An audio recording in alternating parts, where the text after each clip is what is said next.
afternoon, everyone. Welcome to today's stream. How are we all doing?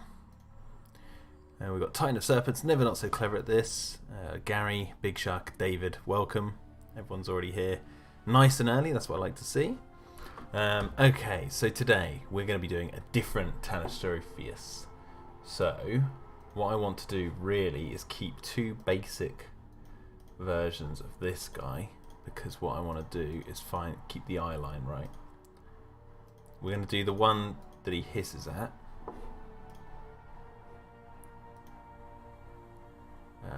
Hello, Kyle.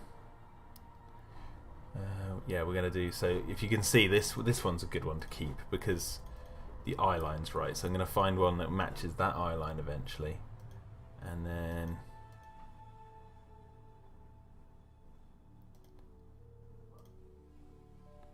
okay, that's good. I mean, maybe that's the only one I need. Yeah, so I'll keep that. Titan of Serpents says you didn't start on the other tanny yet. Oh, I'll show you something in a second. I'll show you what I've got so far. Okay, so we've got this guy here, right? If I just load, I'm going to load up the edit and then I'll show you.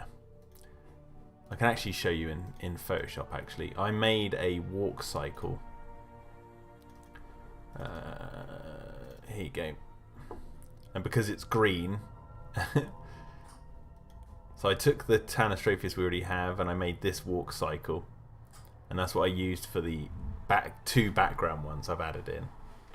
So instead of green screen or blue screen, we've got pink screen, because that seems to mean it can, you know, I can take out the pink without ruining anything else. But yeah, we've got this walk screen, this walk cycle here. David says, how's your day? Well, actually, I've got a funny story. So today has been quite an eventful day. So before live streaming, I was talking to my wife and saying, you know, we're talking about like we need to hoover. So there's like dust in the corners of the room we need to get to and all this sort of stuff. So anyway, to cut a long story short, I did the baby's room, which is not in yet, by the way. She's sleeping in a hammock in our room, but it's her room. And our room, our bedroom, and I was doing the hallway from outside our bedroom when all of a sudden, like, I was on the floor and I was hoovering along the skirting boards, and then I smelt this strange smell and I was like, what the heck is that smell?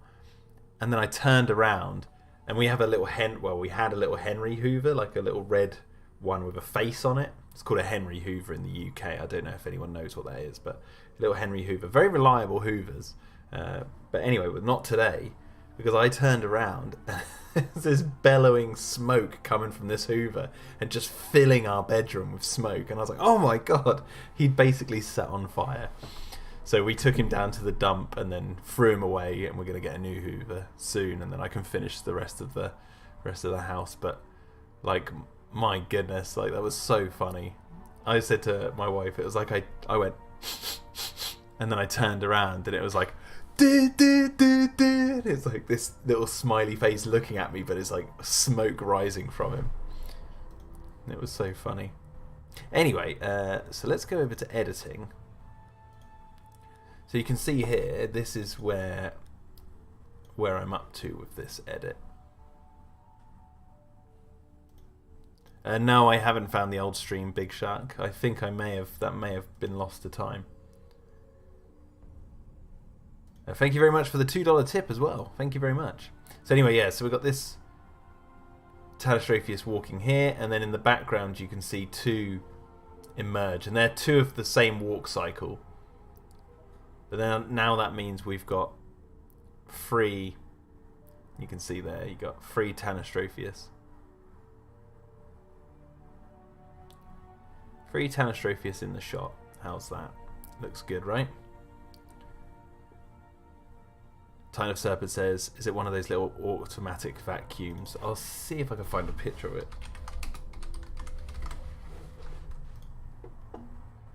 Yeah, okay, I found it. I found the exact one.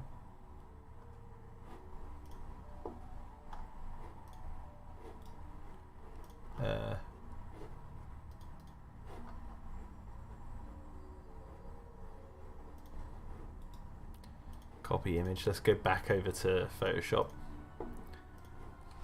Yeah, it looks like this.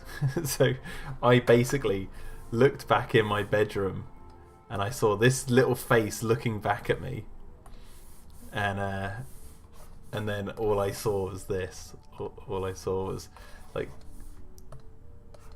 bellowing smoke coming out like this. It's just like that going into our bedroom. It was like boo boo boo boo. Anyway, right, let's get to work on this next Tanistropheus. So this guy is going to be rising from behind here.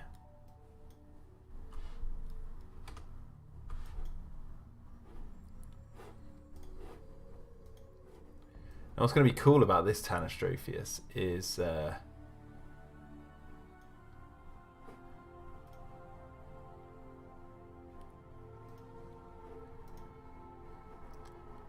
hello Jurassic Room.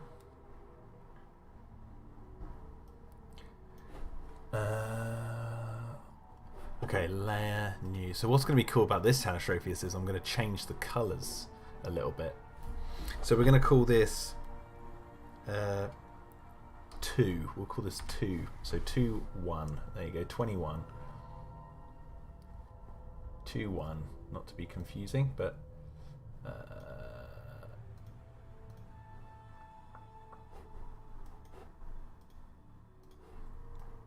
So we've got a spare head. Didn't want to do that. So let's get busy. So we've got, so this is number 44. So we've got 44 frames to get to. But what? So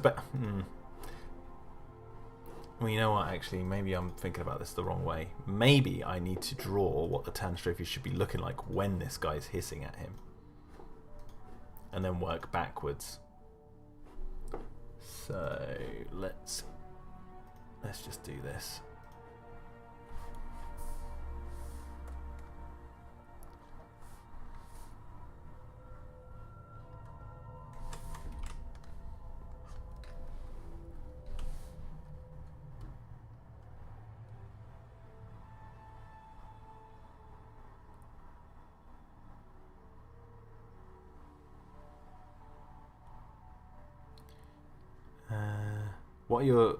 What are you expecting for Kong versus Godzilla, says David? I have no idea really. I hope that one of them dies. Like they actually commit.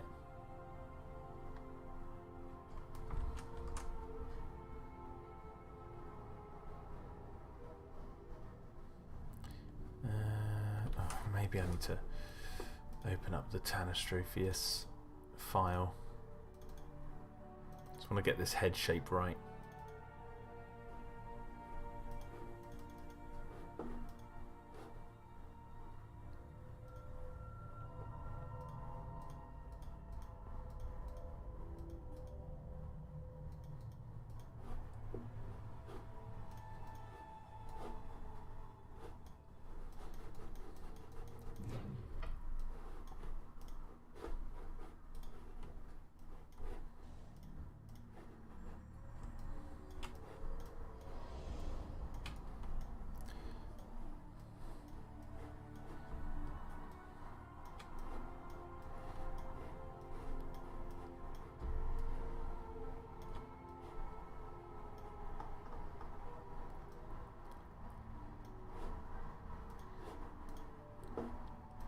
Now what it's going to do is I kind of like the idea that this guy will be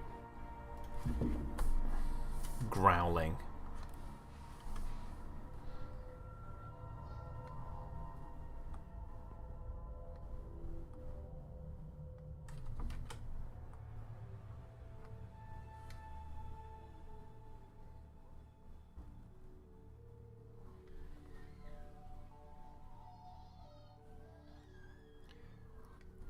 And we will try and get this guy to look mean as hell.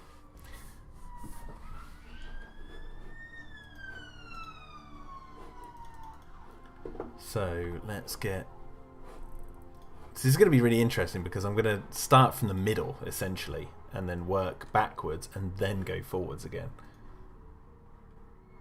Because I just need to know like what I'm getting to. I think also he needs to go up. He needs his head to be like there.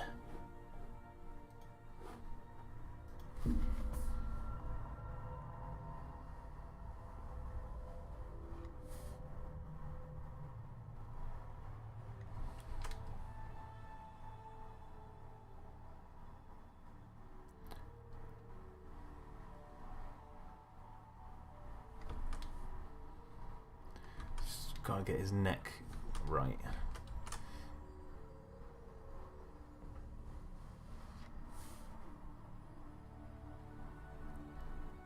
Now I think this guy will mostly be hidden by reeds for the most part, so there'll be a lot of like, I don't need to draw everything to do with him.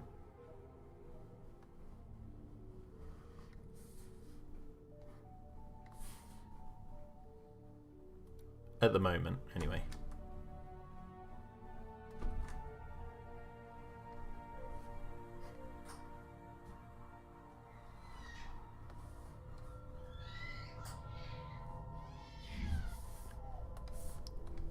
He should be rising out of the water here.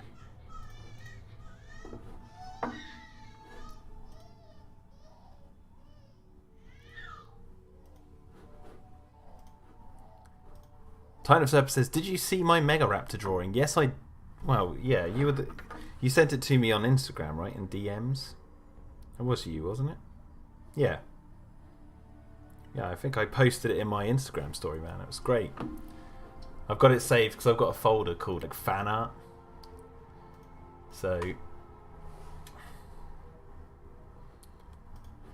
it's gone straight in there. Because when I come to make the, because I'm going to make a PDF book about the sort of creation of this series and go into sort of more detail. And one of the things I want to do towards the end of the book is have sort of a fan art section. And then showcase a lot of people's artwork.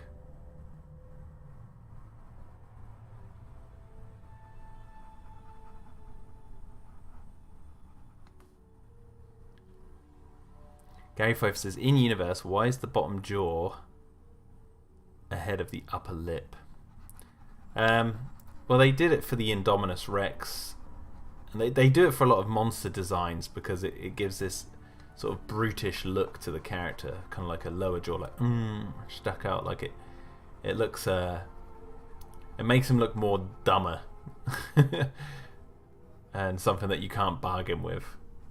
It's I can't remember how they describe it in the making of Jurassic World, but they describe like the idea behind that, and I was like, oh, with the Tanastropheus, I want to do that. And they also did it like, and it also reminds me of the Jurassic Park 3 toy line. Now I know this might be a bit of a strange thing to like want to actually reference, but let me see if I can find it.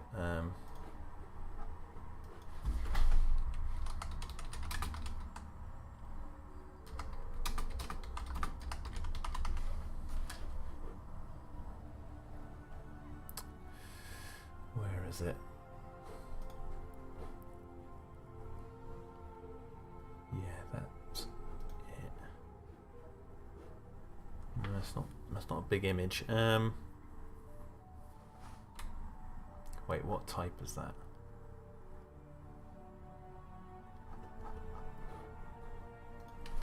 Raptor.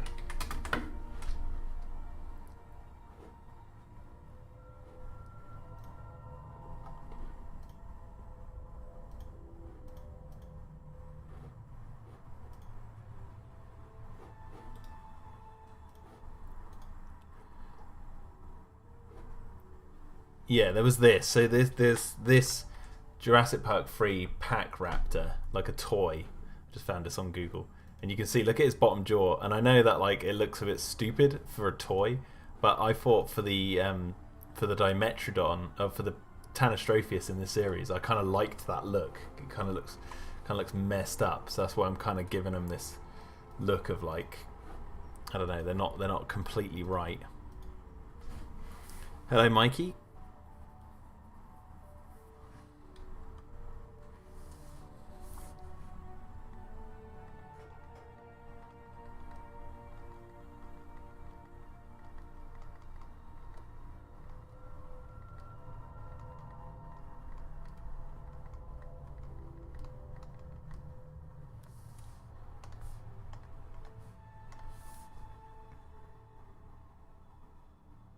I want this one to be growling, but like still looking at where it wants to go.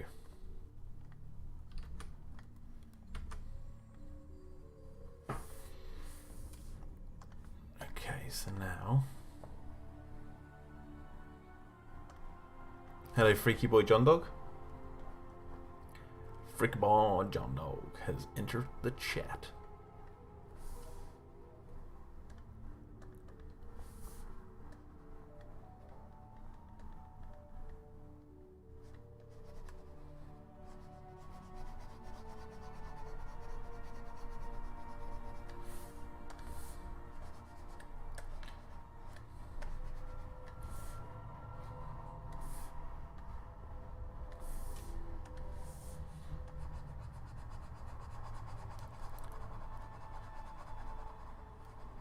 So I want to have this one have its neck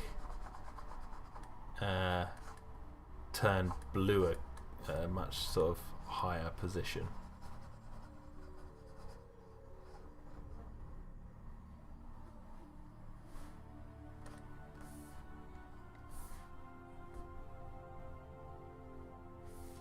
Actually,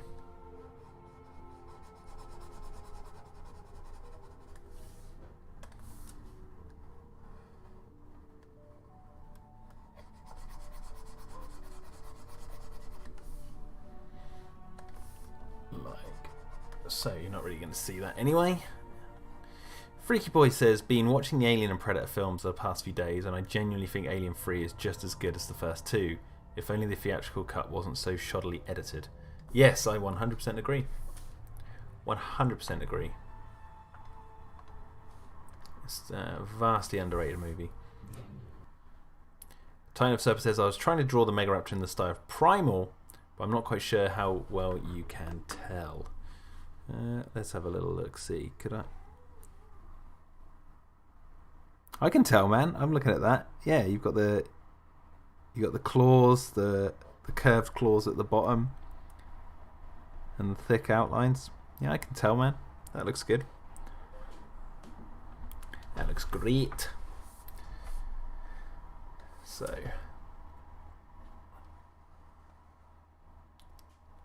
let's get this guy his blue.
Get the dark blue because I want to do the lines.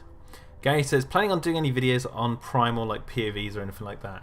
I would love to do videos on Primal. I'm trying to get Clayton to watch them, because then I'll see about if we can do something about that. But obviously with the baby and everything at the moment, it's like the only real time I have to do anything is for Dino-Defenders and that.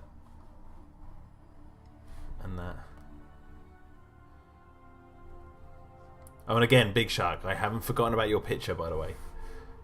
I'm just I will work on that, I promise.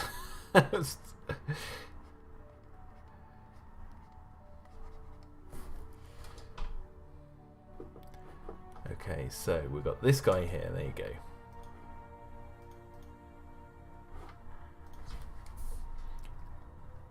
And he will actually, if I get rid of the white and put it behind there, he's basically going to be like that.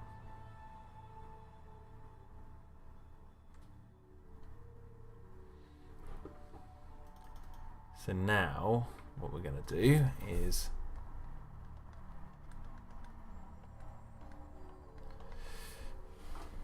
put the white back in, get rid of that.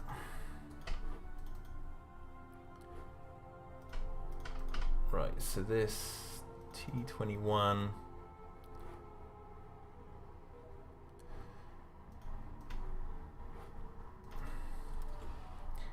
actually, I don't know what to call that one, but we'll rename that layer soon. But what I'm going to do now is actually draw the first part.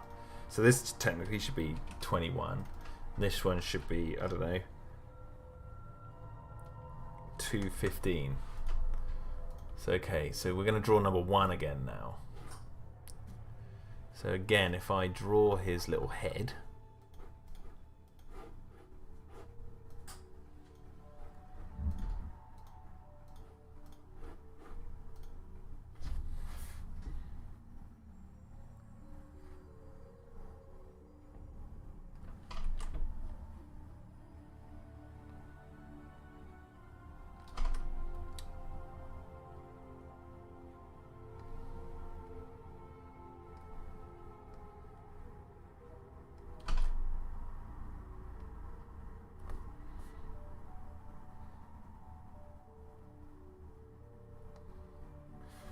so we've got the head like that. Now if I turn it to where I need it to be,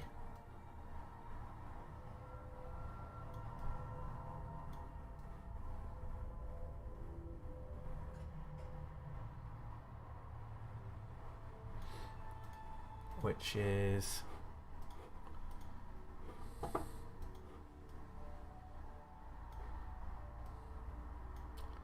I want it to be like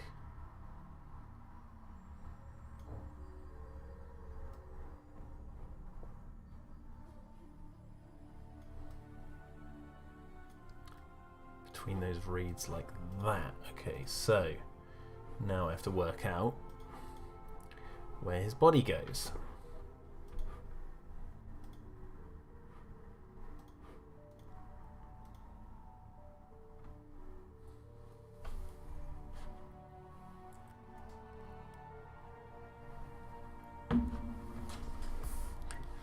That's because he does have a funny little underbite, freaky boy.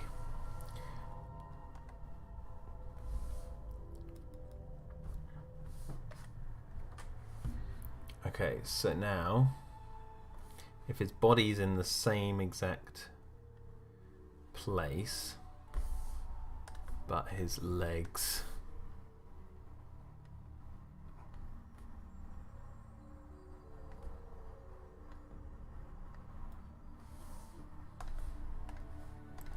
are like so.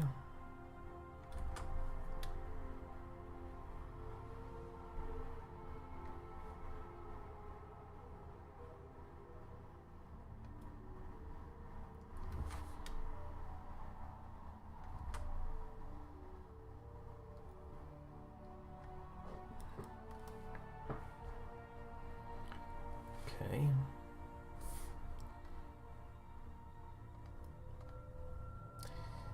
Yeah, he's going to be sneaking through the bushes, and then his head is going to swing round up there, and when it reaches here it will line up with this guy hissing. Hopefully it will look good.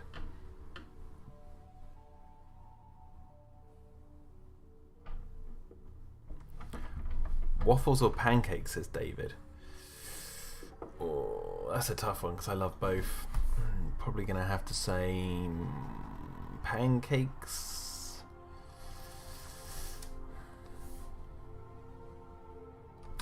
But that's a tough one.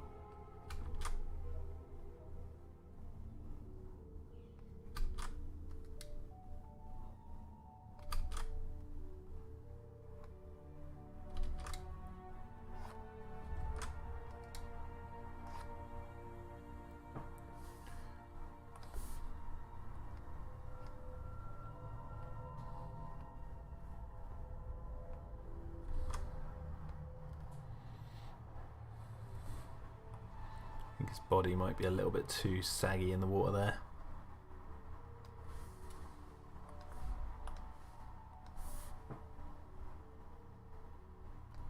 That's better. Okay, so now let's add the colour on this guy. What's cool about this character is he's going to be hidden behind the reeds while this guy's, you know, moving, and then you're going to see him blink, and then he'll swing up just in time, and then we'll go into full animation or whatever. So there's a lot less animation with this guy is what I'm basically saying. But plus if I move him into the walking animation and then just tweak the color on his stomach, I can then have him in the walking cycle as well. So you have a different animation move into something that I've already got pre-established. So there's ways around it. And then after this guy, we've got 4 Tanistrophes in the shot. We're going to have one closer to the camera who appears, and another one who I believe will probably be stood still camouflaged for a while, like not moving. And I want to make that one scarred, so you can tell that it is one that the others beat up on. So that's why it's not moving straight away, because it's like lower on the hierarchy of things.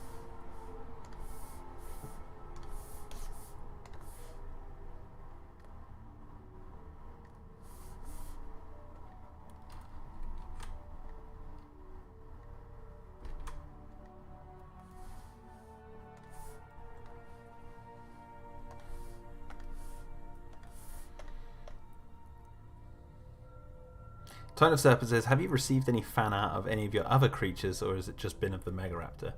No, I've had one Dimetrodon, and the rest have been Megaraptor fan art.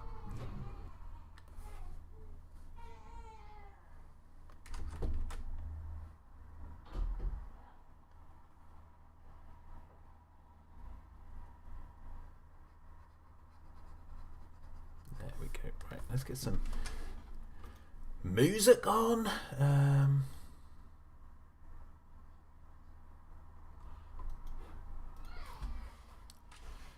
Golden Compass game soundtrack. We'll go for that again. Let's do this.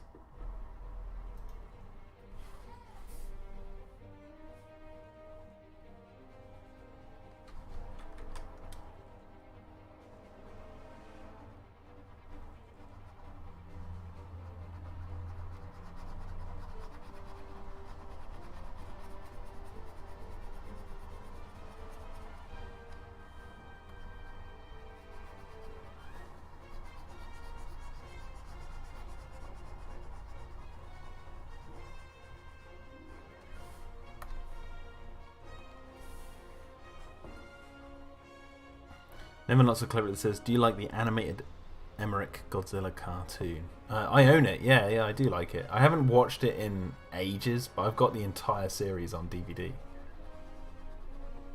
I think I preferred it over the movie, like in terms of like Godzilla. I think I preferred the actual Godzilla in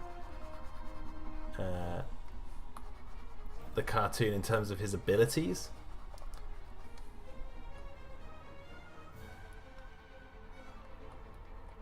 I love the episode where he fights the cyborg version, where they resurrect the Godzilla that died in the film, and then they get those two to fight. That's a crazy episode, because I think the cartoon series of the '98 Godzilla really embraced like what made Godzilla Godzilla.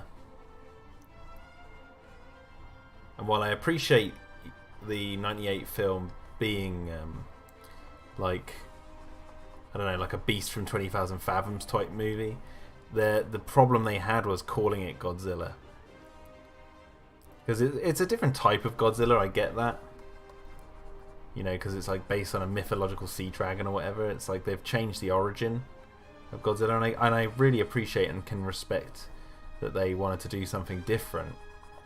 But they did it so different to the point where it just didn't feel like Godzilla at all. It felt like something new. And so had they actually called it something different other than Godzilla, maybe the film would have been met with more praise. It would have gotten a lot of like, oh, this film's like trying to be Godzilla or whatever, but at least people wouldn't say, oh, it's trying to be Godzilla, but it's calling itself Godzilla kind of thing. But I also am one of those fans who I don't call the creature in Godzilla Zilla because that's stupid. Because it's called Godzilla in the film. Like, calling it Zilla seems like butthurt. It sounds like butthurt to me. Cope, that's what it sounds like.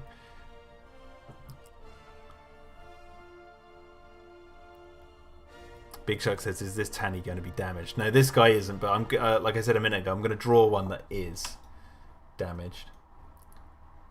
So, okay, so we're going to get this guy to then be this guy, essentially, in a few moves. But first, I do want to add a layer and just call it 2 lids.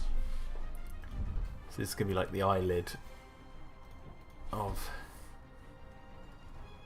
this guy.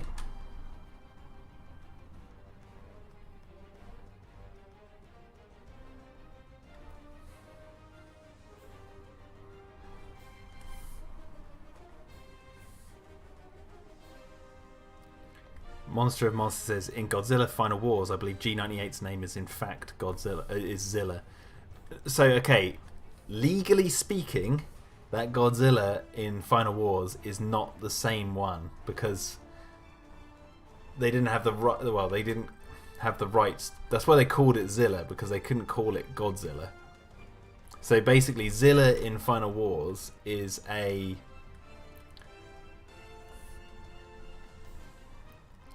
There you go. There's his lid. Godzilla in Final Wars is a different animal that just looks exactly the same as the one from the 98 film. And the reason I say that is because in Godzilla Final Wars, in the storyline, they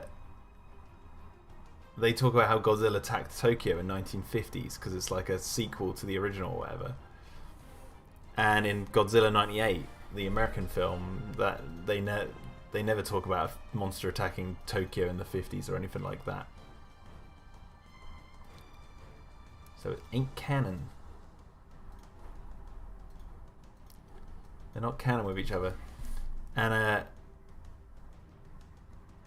so the Godzilla from 1998 is called Godzilla. Like that's its name. I've got an annual that says genuine Godzilla.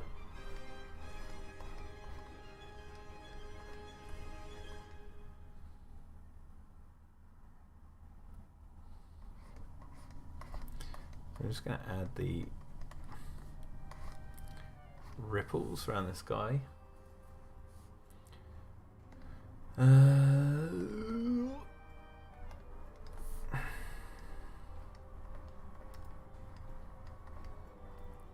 going to do the ripples here because it's we're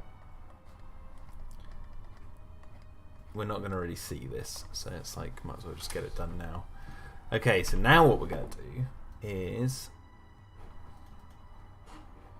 do the next one. So we'll put 15 down like that.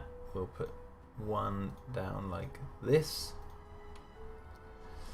And then we'll do a layer called T22. 22. True. It sounds like bingo. 22.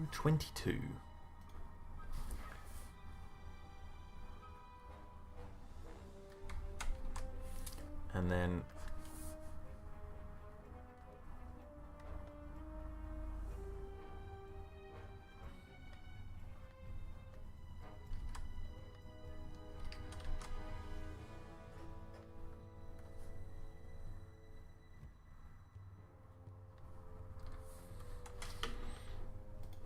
this is real simple because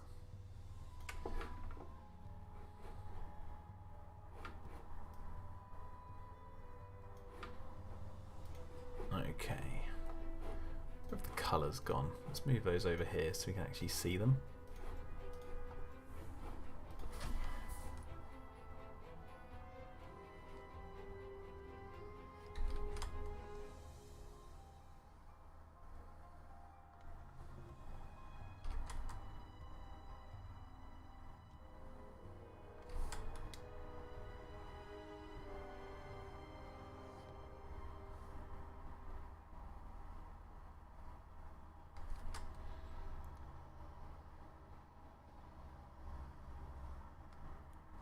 Nope, too thin.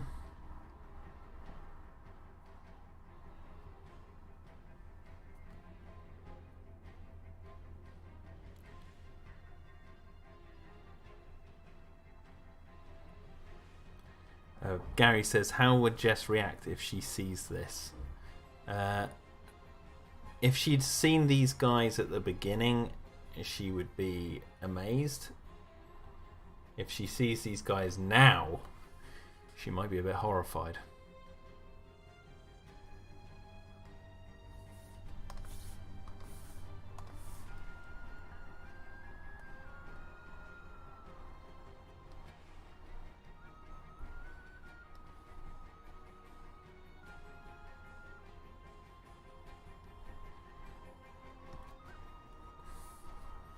Okay, simple as that.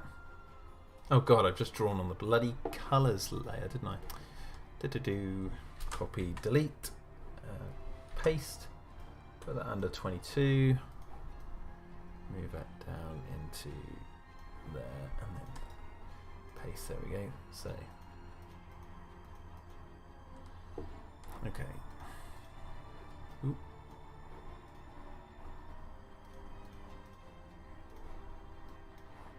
We're going to do the colours again. Freaky Boy says, I might have to go. Apologies for the brief appearance, but I'll make sure to tune in again next time. Take care, guys. See you later, Freaky Boy. Thanks for coming by. Right, let's get this guy coloured in.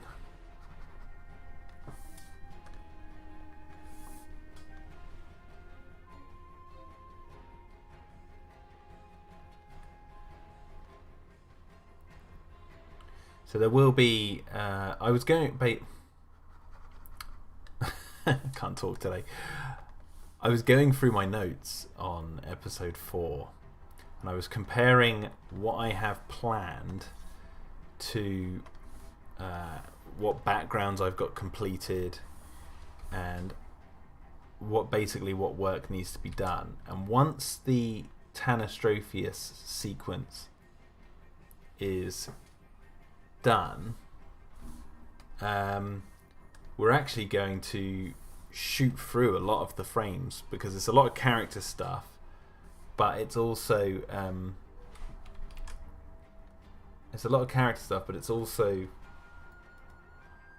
what's the word I'm looking for? It's also because I've got a lot of the backgrounds done. I've been looking at the frames. I'm like, actually, we're going to breeze through a good portion of this before we get to the next heavily animated sequence, essentially.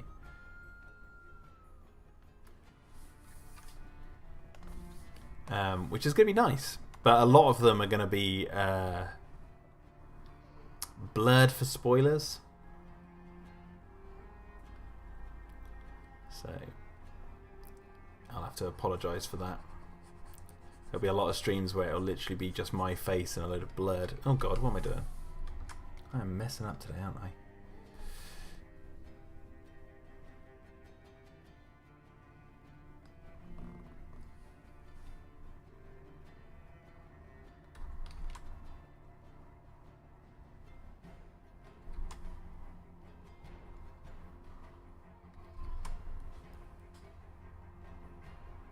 Silent Serpent says, I meant to tell you this a while ago, but I found out that Roland Tembo is actually Swahili for elephant, which I think is appropriate for Roland Tembo. Nice.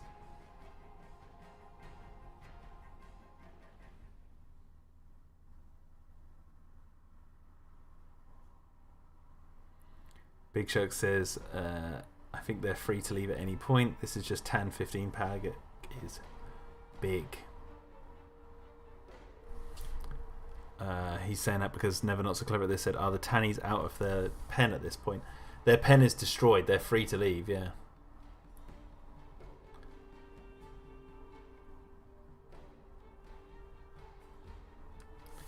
Okay, so now if I get rid of that, I can actually see what I'm doing.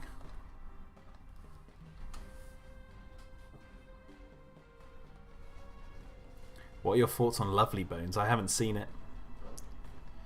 We haven't seen it. That's that Peter Jackson produced film, right? Or did he direct it? I can't remember.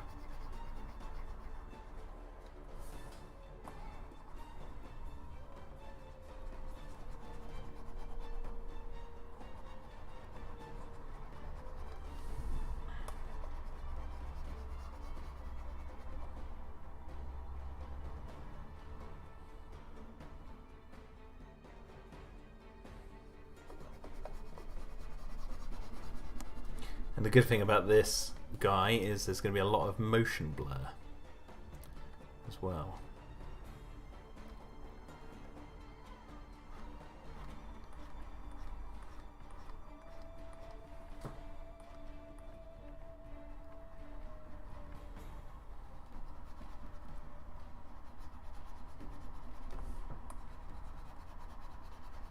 I think when I come to do the streams on the more spoilery end of things, like when I get to the big spoilers, and I'm going to have to stream, because if not, I'm not going to do any work on it if I, forego painting on streams when I come to the spoiler stuff. Is I'm probably going to have to put up more spoiler warnings to cover up what you're seeing, because obviously when I was painting the Tanastropheus in the early streams before, when I was doing the spoilers, you guys could kind of still tell what was going on, and when I zoomed in to do detail you could really see. So I might have to throw up some more like signs or something. Gary says, thoughts on the Muppets Christmas Carol? I love that movie. Great film.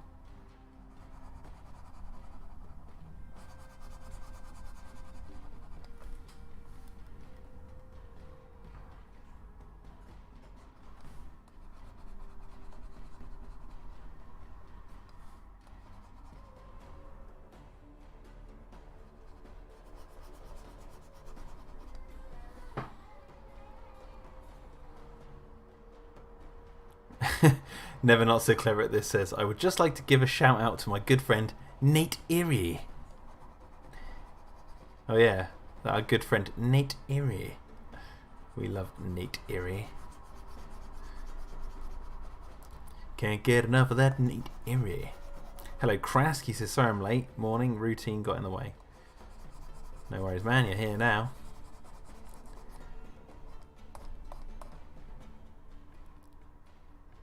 The blur returns. Yeah. Okay, let's add a little bit of white around the. Oh no.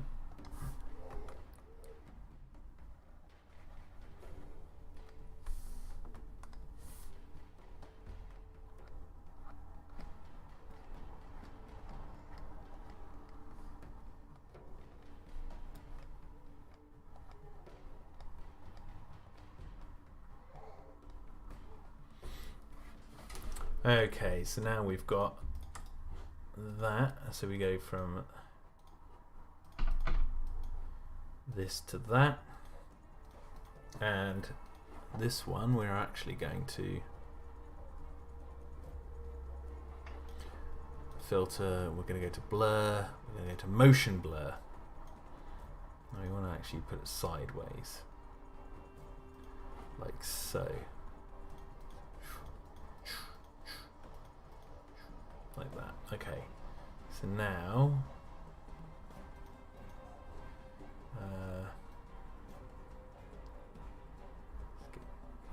215. We can hide 21 now.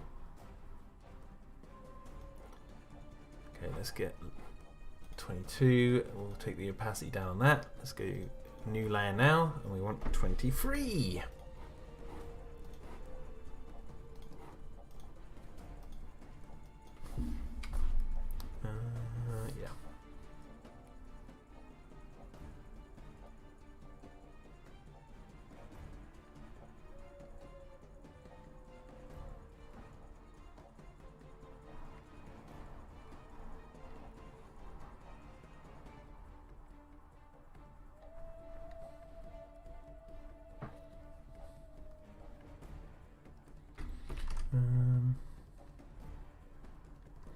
Want it to be a bit like that.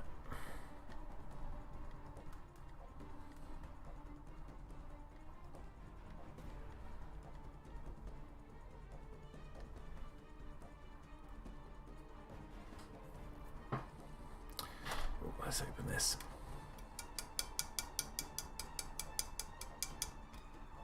Krask says, I was going to watch Jurassic Park 1 in black and white while watching the stream, but that ain't going to happen necessarily. Things change.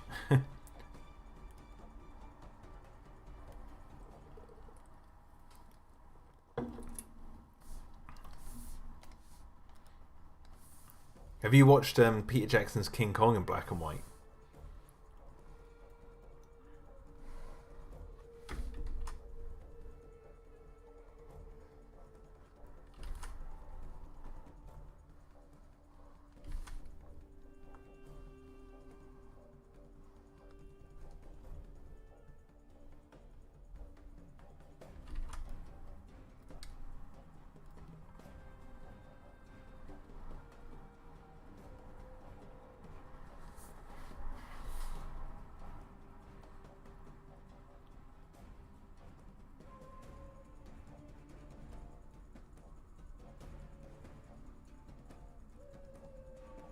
Krask says, one thing I've always wondered is how much this changed for Dino-Defenders as it evolved. How much has changed for Dino-Defenders? Wait, what's that question? One thing I've always wondered is how much has changed for Dino-Defenders as it's evolved. Oh, I see, you mean like just in general. God, a lot has changed.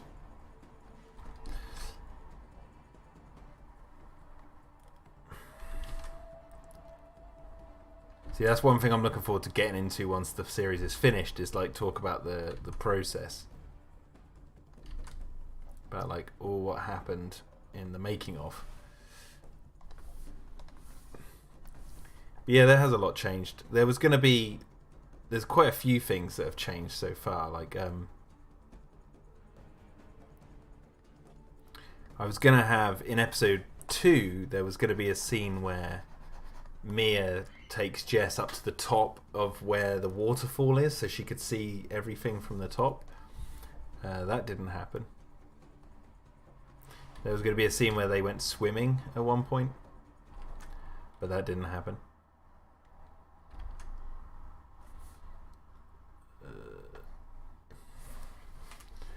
Where are we getting to?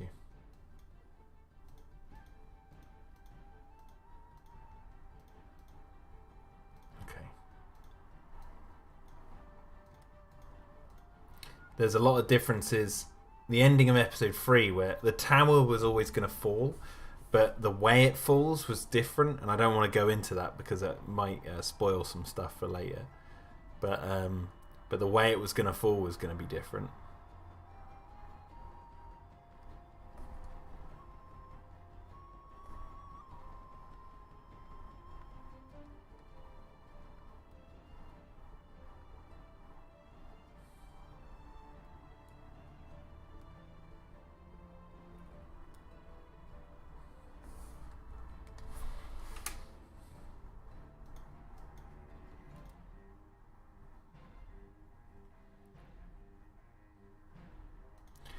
Big Shaq says, was it going to fall into a different area or gate? No, it was going to fall like in the same position, but the whole how it fell, like what caused it to fall, was going to be different.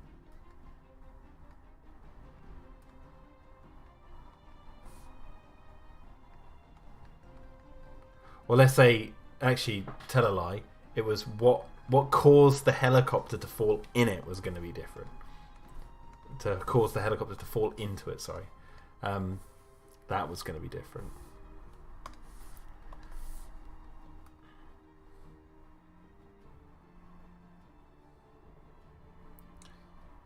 I mean, there was the whole the opening of episode 2 with Hunter being chased by the Dimetrodon. That was originally Wesley, and I originally had this idea of Wesley gets cornered in a cage. He's like lured to the Dimetrodon there, and then John comes out in this like crazy gear, like wearing this gear, and wrestles the Dimetrodon to the ground. And that was back in the early, before I'd even finished episode 1, with the idea of the Dino-Defenders being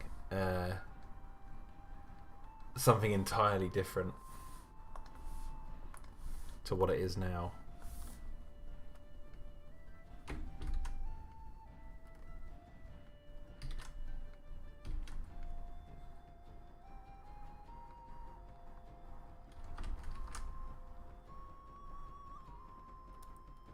I actually found a deleted scene on my phone the other day in my notes. I'll see if I can read it to you. It says... Okay, so bear in mind, this was from that period. So I've got my phone here, and it's got my like notes. I don't know, you're not going to be able to read it, but it's got like this whole notepad. This is like a whole deleted sequence I came up with, and this is what it says. This was like an early version of Chapter 2, back when it was going to be Wesley and John taking down the Dimetrodon to show that they knew. It was basically to show their skills off at how they can handle these creatures, essentially. But it's called Chapter 2, Love at First Bite. What a crap title that is. And it says in brackets, look up police dog training and armor training against animal attacks. Wesley is chased by a Dimetrodon until cornered. John jumps out wearing custom-built protective gear and wrestles the animal as Wesley, also in armor, turns to trank it. Just before it goes unconscious, the Dimetrodon bites onto John's arm, cracking the armor quite a bit. Rose Anchor claps alongside some of her team who have been watching the capture of the animal and congratulates both men on a successful test of their armor against her dinosaur. It's not a dinosaur, Jack. John explains that the armor is not... I guess she could have called it a dinosaur, that's what I meant. John explains that their armor is not built for dinosaurs, but merely large lizards meant for bite force. So the armor they're wearing is their own, is Wesley and John's own armor. It's not built for dinosaurs, but merely large lizards. Mention the bite force of crocodiles, not matching a dinosaur's. And then in quotes, had we not trained it, I'd have lost an arm. Wesley comments on the Dimetrodon's unusual strength and is vocally worried about working with the larger animals. Rose explains she'll get her engineers to look at enhancing the suits so they can fare better in the event of a dinosaur attack. And then we cut to Jess is working alongside Name, which is Mia. I hadn't named her yet. In the Camarasaurus/Kentrosaurus paddock. They are stood on a tall platform observing and documenting the behaviour of the animals. Jess is surprised by the colours of the dinosaurs she has seen so far. She is surprised by the colours of the dinosaurs she's seen so far. Mia explains that they have bred several versions of the animals whilst doing research, and different pigmentations in the skin provide differing behaviours and can prevent some animals from fighting one another. Jess is fascinated by this. Mia also explains that through their genetic research they have unlocked ways of matching a dinosaur to an environment. Bang bang, there's the early part of the Tanystropheus idea. Claiming that at first the animals died because their environments were not suited to their needs, even after they altered the environment. So matching the animals to modern day was the solution. So basically the dinosaurs were dying because they didn't like the modern day environments, but if they were genetically engineered to match a modern day environment in some aspects, they survived. Which is a crazy idea.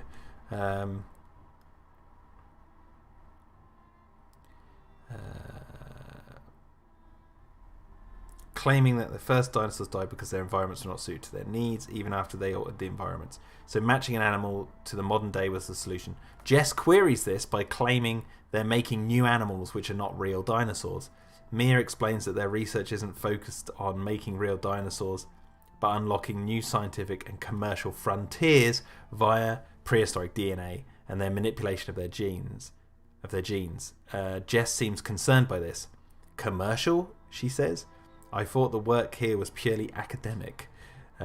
Mia radios the others to see if they have captured one of the Dimetrodons. Hearing that they have, Mia invites Jess to come see one of their biggest innovations on the commercial side. So see, this is back when Mia was in on the whole, they're going to put adverts on dinosaurs or on the Dimetrodons, and I guess something changed along the way where I was like, I kind of like that being a secret, and I think that, and if Mia didn't know about it, or like is surprised to see it, then there's much more juicier drama than just you know. And then it. I can't read the next bit because that's from episode 5, which is actually still going to be in the show. So yeah, there you go. There's something that I'm going to put in the making of book when I come to explain like episode 2 and the progress of the characters. It's funny how much changes. Like, it really does.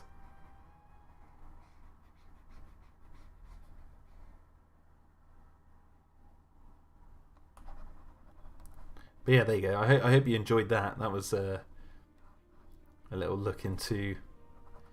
I can't remember when I wrote that. That would have been ages ago. That would have been like in 2018 at some point, I think.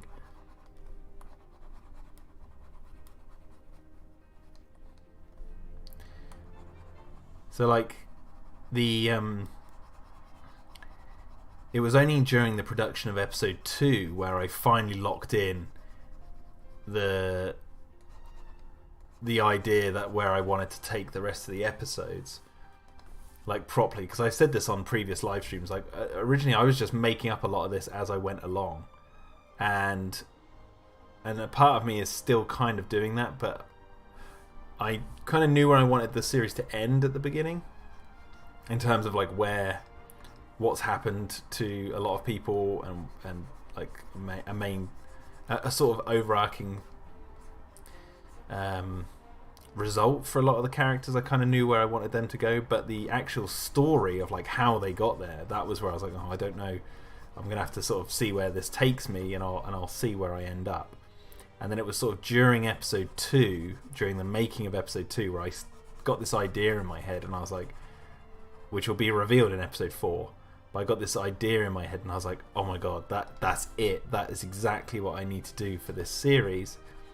And fortunately, there's some things in episode 1 which tie to that idea as well. It's like I'd almost seeded the idea in my head without knowing it.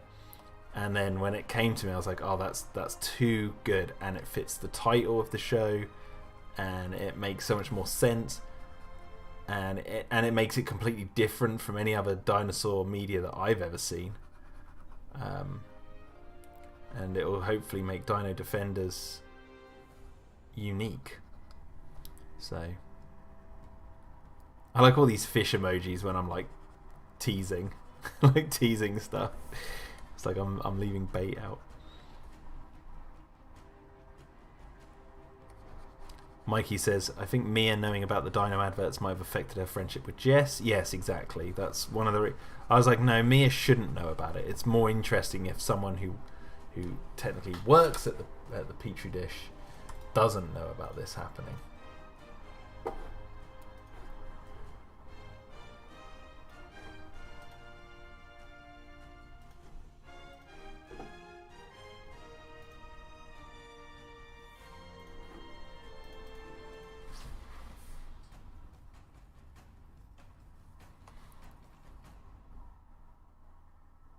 Big Shark says, I'm surprised Turner or Rose wasn't in that draft. Rose was in it.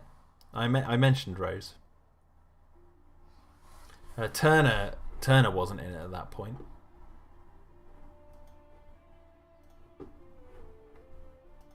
Oh, well, Turner wasn't in it in terms of him being Turner, but I knew I would need a character there who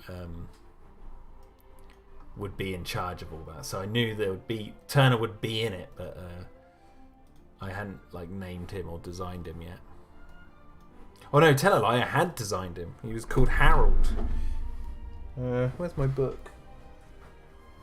Because I've got in this book, which I've got all my it's all the early stuff. So there's stuff in here, like I said, like in here there's the opening with Wesley.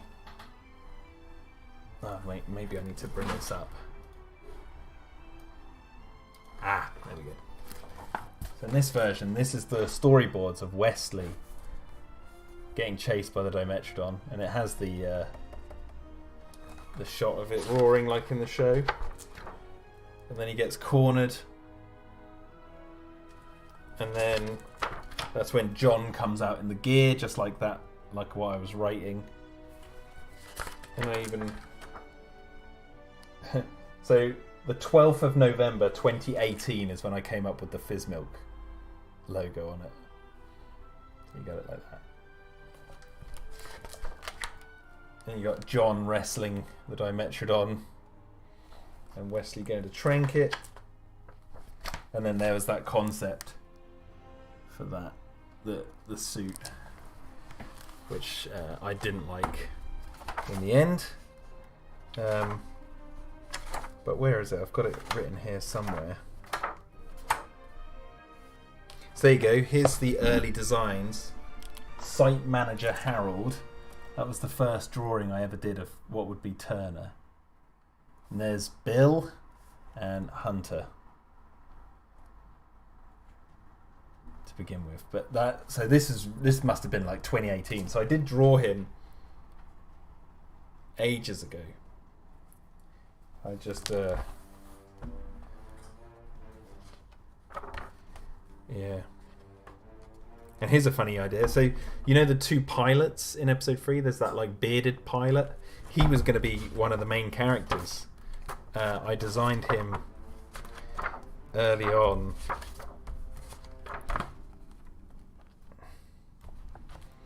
So here, I was going to draw. So the idea originally was going to be that he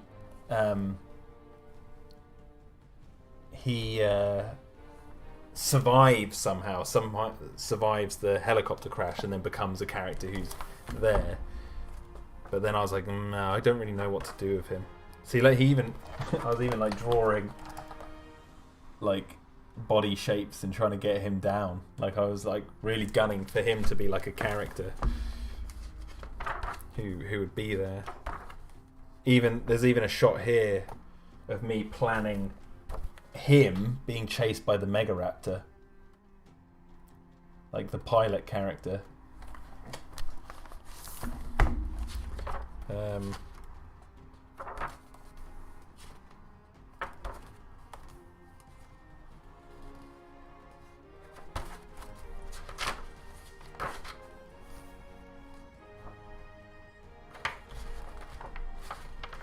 Anyway, you get the idea. You get the idea.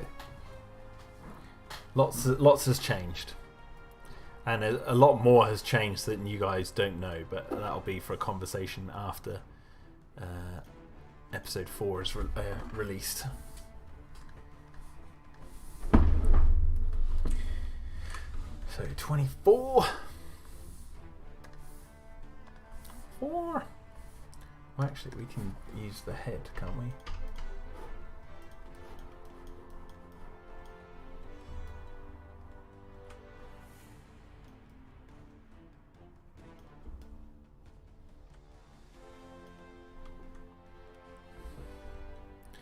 Never not so clever at this. Thank you for the $5 tip. He says, here's some fancy coffee money for the deep dive into alternate universe DDX.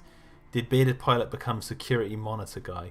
No. Bearded Pilot. So Greg, the guy who's looking in the CCTV, he was already there at that point. The helicopter pilot, he was inspired by Kurt Russell's character in The Thing.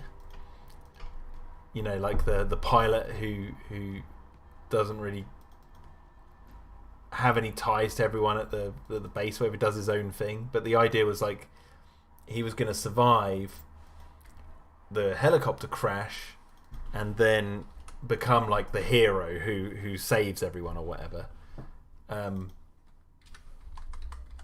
then I thought, you know what, that's too The Thing. I wanted something more original, so then I thought, you know what, I'm just going to kill him. Sorry, pilot, you don't make the cut.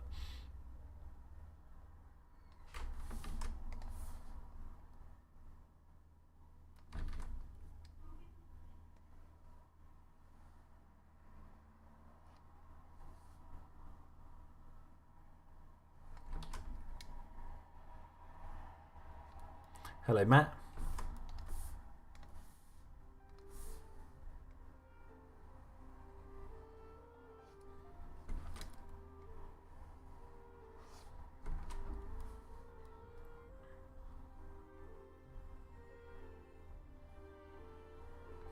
man.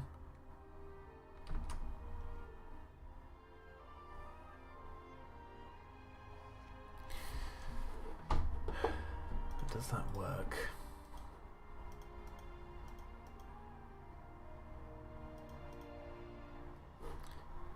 Yes, in a way.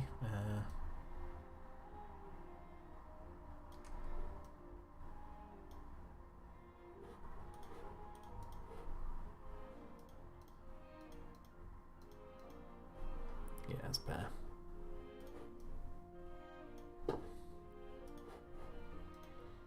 Big Chuck says you should have made him parachute in the Tanny paddock.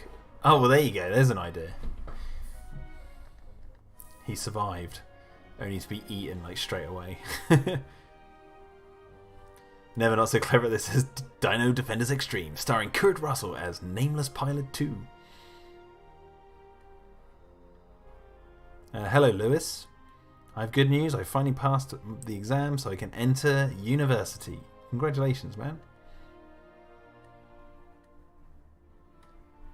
Congratulations. What are you hoping to study, Lewis?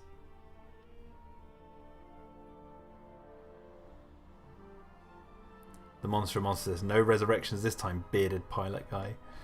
Yeah.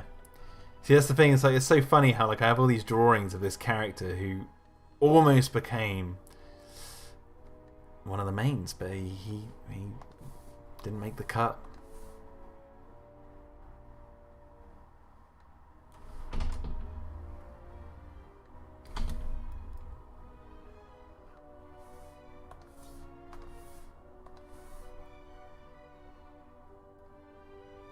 Krask says escape from the petri dish, starring Kurt Russell. Lewis says thank you, Jack. Left one more exam, but I'm happy now. Nice.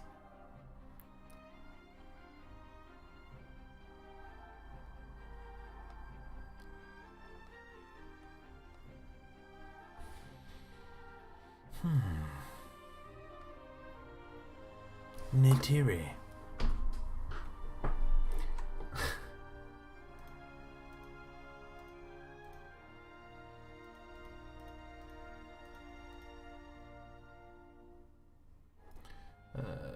Okay, get rid of 23.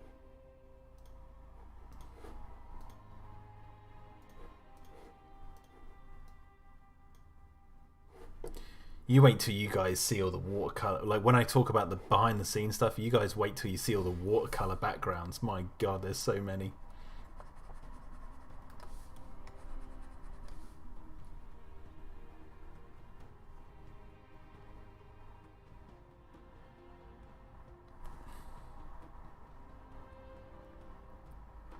I was thinking of potentially selling some of them, like framing the watercolor backgrounds and then selling them and doing competitions and all that sort of stuff, so people can actually have like a piece of the of Dino-Defenders. Hello, Bancroft says, hey Jack, how are we this rather chilly Sunday?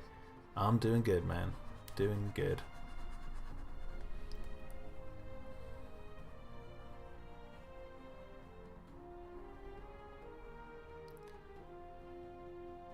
Big Shark says maybe he can turn up with General Perez at the end.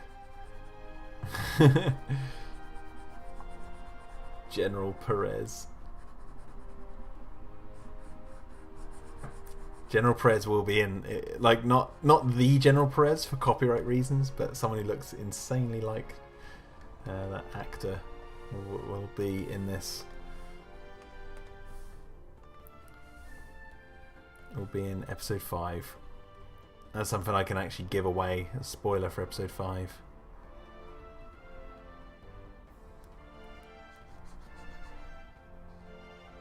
Hello, Derek.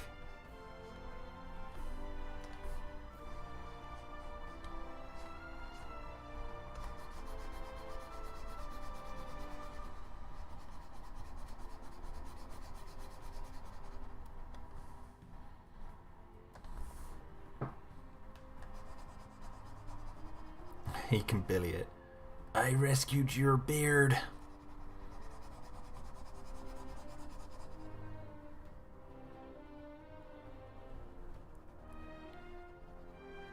So here's a question for the chat, okay?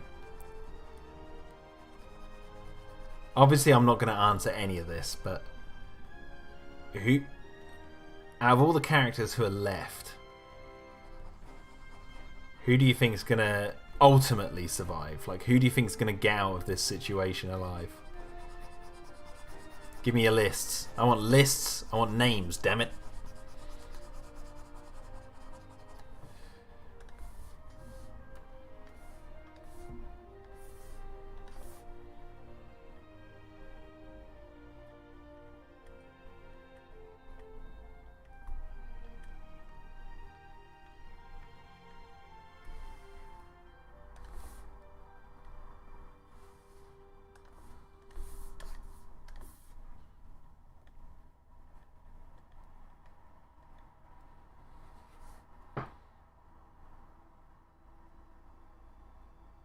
Big Chuck says maybe Walt or Alex.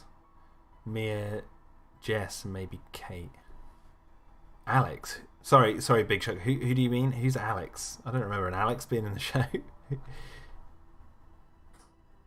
Big Chuck says Greg, of course. Monster Monster says I've got a sneaky suspicion Walt will survive. Derek says I think Wesley. This is interesting. You got a lot of choices here. No love for Hunter, Jude, or Rose. Never Not So Clever that says, as I just said, Rose took a bump, but I can tell that old bag is hard as fuck. That made me laugh. Calling her an old bag.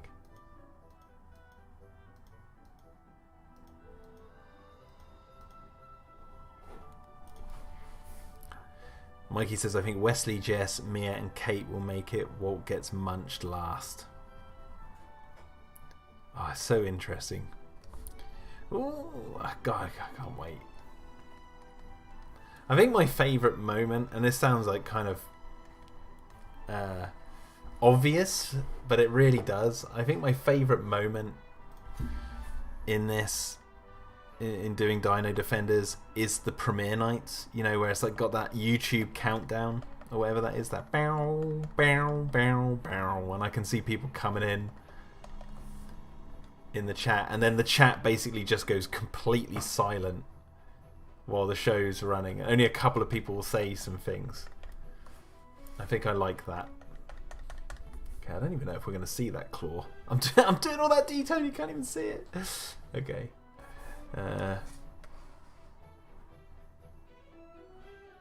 Yeah, I think that's my favourite moment. It's because it's like, oh, it's done, like, and we're about to see it.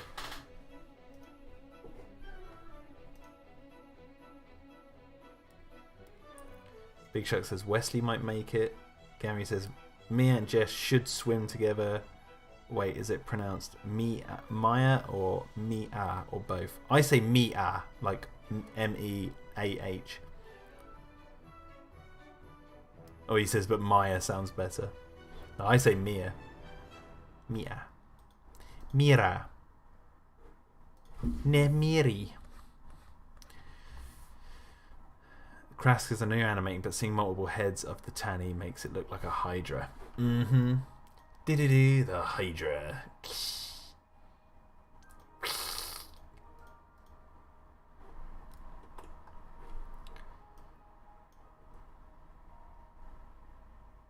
Okay, so 24.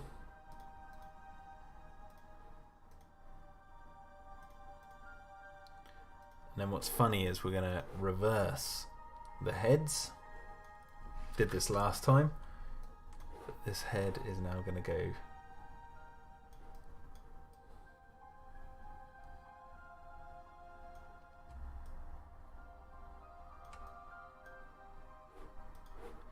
like this.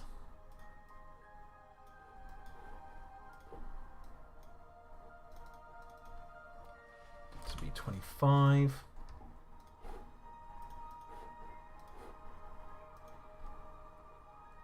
Big Shark says Buzz might live. Yeah, you're the first one to mention Buzz. David says, what do you know about Peter Jackson's cancelled King Kong movie that was supposed to come out in 1998? I know barely anything about it. Derek says, was that a Primal reference? Was what a Primal reference? I'm confused by what you mean.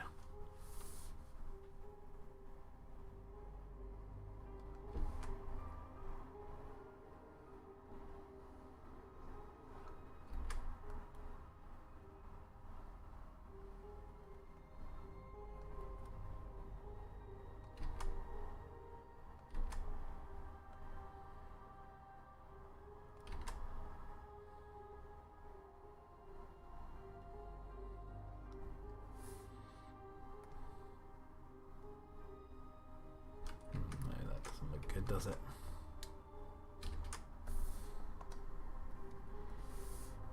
The way you said Mia's name. Oh, right, no, no, but good call. No, it wasn't.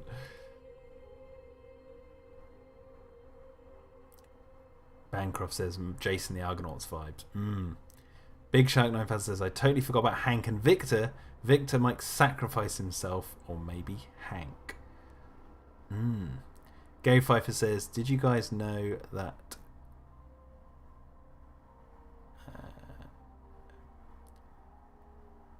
Heracles fought both the Hydra and a giant Heracles? I've never heard that name. And a giant crab at the same time. Wow. Primal is a Dino-Defenders Extreme reference. Yes. Never Not So Clever that says, you know how I know Rose is hard? She did not hesitate at all before ordering them to shoot the Mega Raptor. No fear, no running, no screaming, just a direct kill order. Big Shark says, we've still got 15 people alive, 2 being critically injured and 1 unknown. Who's the unknown, Big Shark?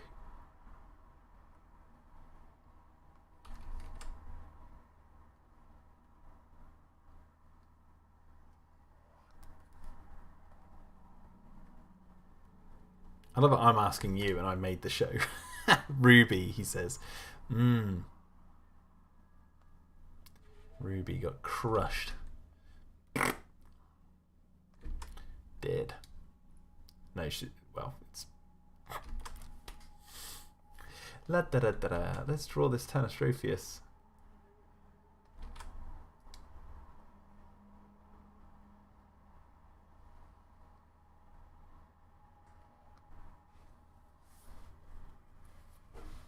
It's Cooper.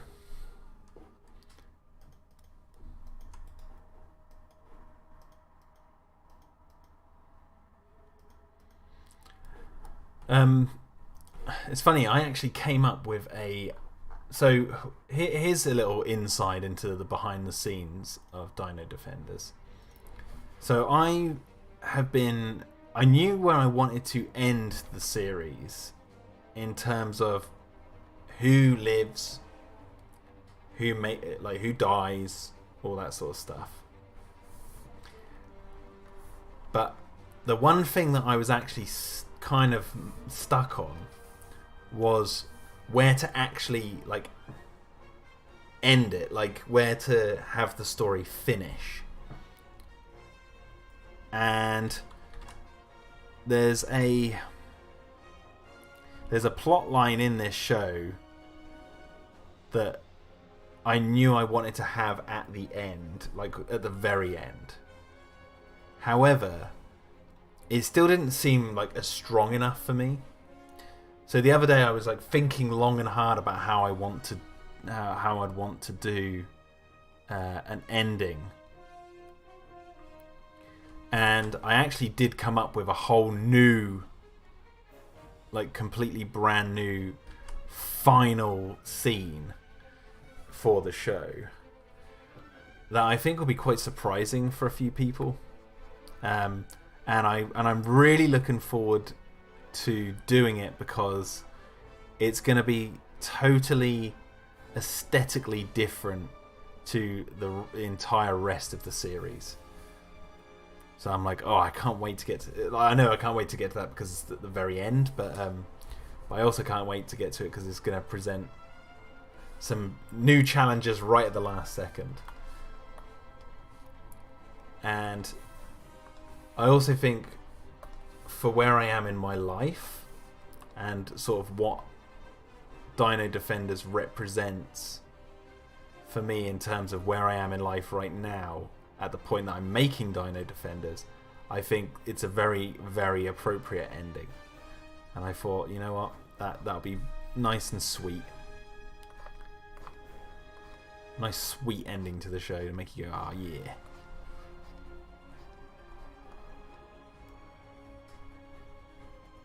Oh, Hercules and Roman. Oh, that's what that was. Titan of Seven says, are we going to see the other vehicle in action? The one next to the zebra truck? We'll have to wait and see what happens. Big Chuck says we have a total of 5 dead. Pilots 1 and 2 being dead. Bill, Doc and John. Yeah. Episode 3 is brutal. It's like...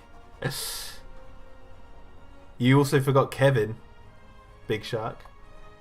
How could you forget Kevin? Big Shark, how could you forget the most important character in the entire show? Kevin Harper.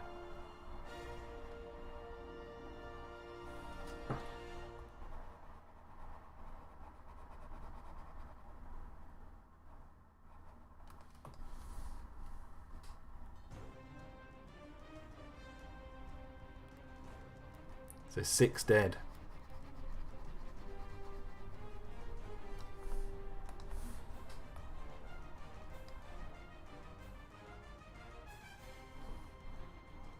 Too busy blazing, I guess. Yeah. Yeah.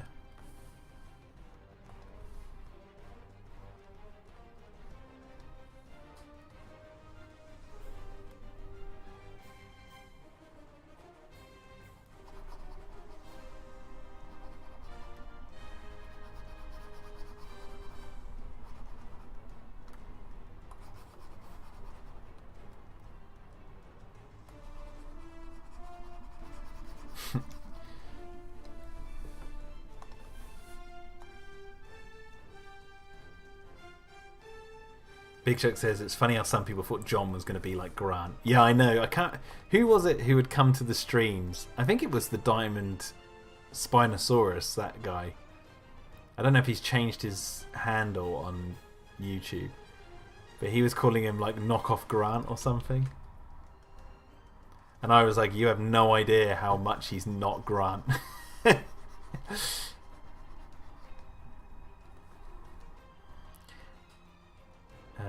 Bancroft says Hercules is the original. Hercules is the original Greek name. Heracles. Oh, Heracles. There you go. The Roman changed the name slightly to something more Roman when they conquered Greece and adapted a lot of their culture to their own. Awesome. Mikey says Kevin was one of the least I expected who would die. Never Not So Close. This is tell us Kevin's backstory. Where did he get that pimp-ass scar?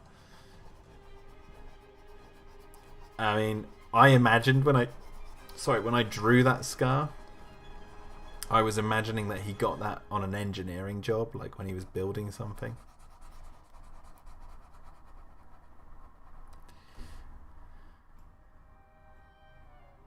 Monster of Monsters, there you go. That was me. R.I.P. Alan Grant is not alive. There you go. See, I thought you'd changed your name, Imperial Diamond. Knock off Alan Grant. He was knocked off. This is the thing, like, when you were saying that in the chat all those, like, a year, 2 years ago, I knew John was going to perish. Like, I knew exactly. John's fate was already sealed. Because I foreshadowed it in episode 1 when he gets out of the helicopter and the first thing he does is he looks up at that tower. And I was like, I want to do that because I know that he's going to go crashing into that tower. It's like, I knew that much at that point.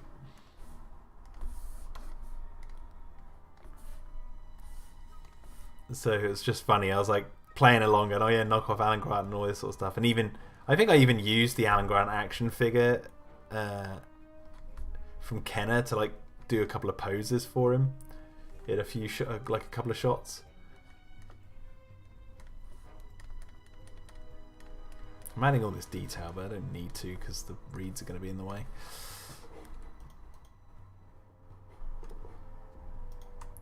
But it was just making me laugh because I'm like, because I know the fate of like all these characters. It's just funny to like hear people's theories on what's going to happen.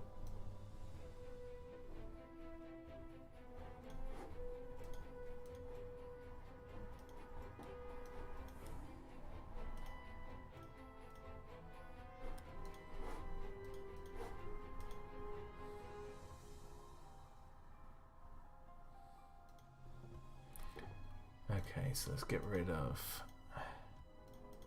So we can kind of see how it's going to go. It's going to go... And any frames I need to put in the middle.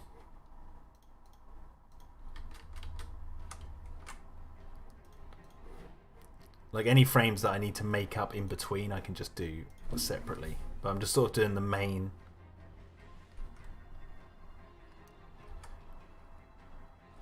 frames of animation that we need to hit.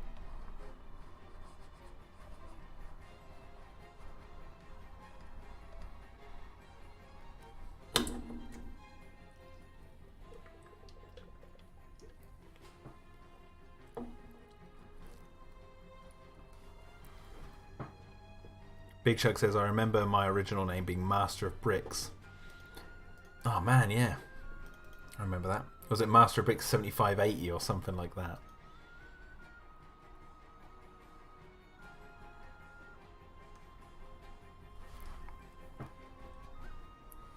Time Serpents, yeah, I think I've seen your Novel Raptor artwork on Instagram. Is that what you're talking about?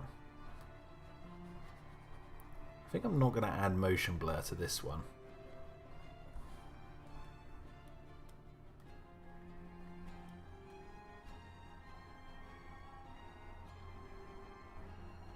Big Shark says right on the nail, Jack. See that? There you go.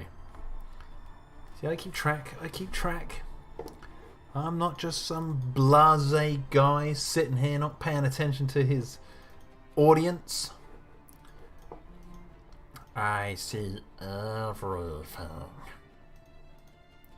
Okay, so let's get this.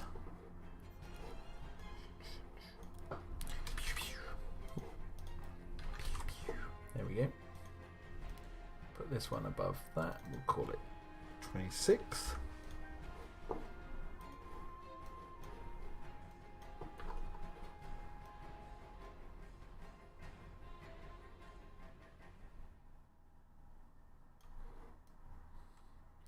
Krask says, did any character's death change, similar to how originally Malcolm was going to die in the film, but ultimately decided against? For episode 4, yes, a lot has like tweaked. Like a lot of characters, I've gone, oh, they should be the one who die here, and then I'm like, oh no, actually no, it should be this character, and I'm flipping backwards and forwards. I'm like, oh, should it be this one? No, should it be this? And then it didn't work, and then basically what I'm saying is there's this one scene where I'm like, oh, who should die, and what would get the better outcome for characters later on. Because if someone dies in this series, it has ramifications for like where the other characters are going to be and what they're doing and who they're talking to and this, that, and the other. And then I found this balance, and I'm like, the balance came when I thought who should die, and I went, okay, it definitely should be them, because then that frees up this character to do something which I didn't have planned previously, but it makes it so much more juicier and should hopefully bring some real heartfelt, like, yeah, sort of feelings to the show later on.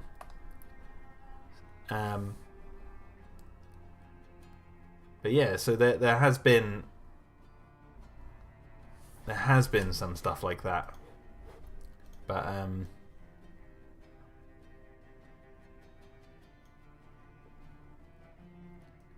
yeah, not too much really.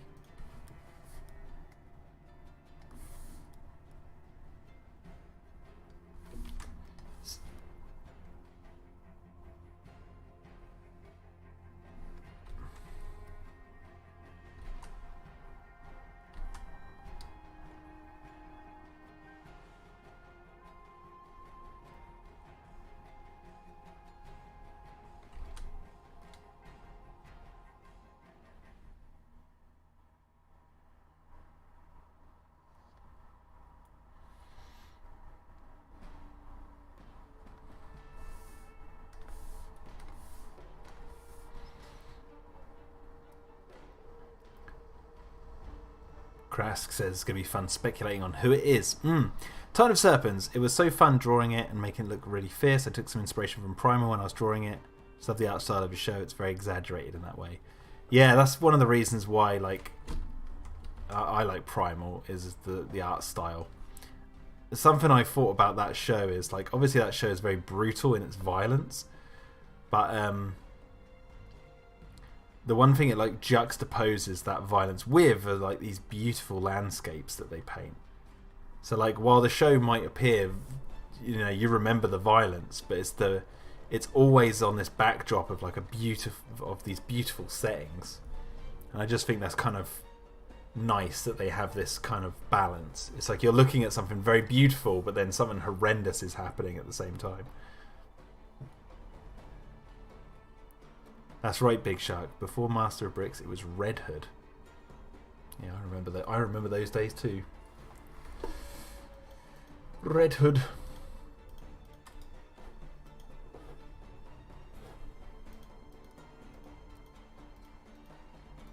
Look at this coily snake of a creature. Hopefully this looks okay when it moves. I'm always worried about these creatures, like, that they'll just look weird when they move. Like, not weird as in interesting and like, oh, that kind of looks creepy, but like just doesn't look right at all.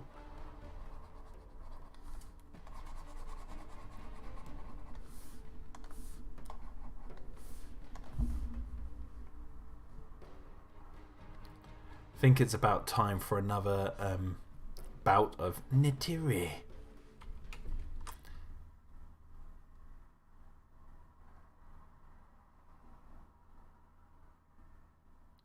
No, I haven't seen The Fighter with Christian Bale, David.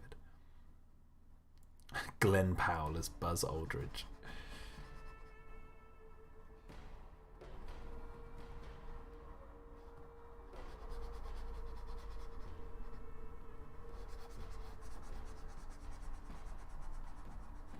Derek says, well, Tanastropheus is a weird creature, so I imagine it would move weirdly. And Krask says, Nitiri.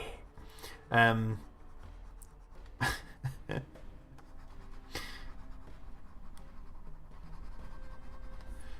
there's going to become a point where like people are watching this who are new and they have no idea what that means, so I'm going to have to tell that whole bloody story again.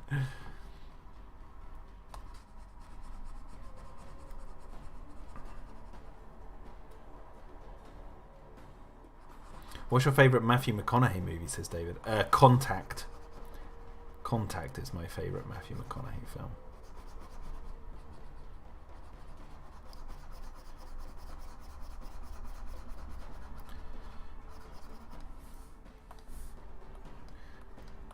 So yes, we've finally got the very last scene of Dino-Defenders set. There's a few tweaks I need to make to it.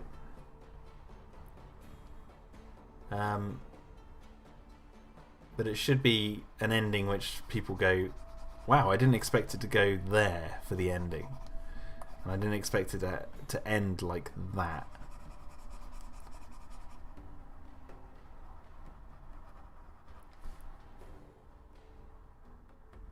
Titan says, I love this frame so much, like a snake ready to strike. Yeah, look at this guy. Should actually get rid of the other one underneath, because it's distracting me from what I'm seeing here.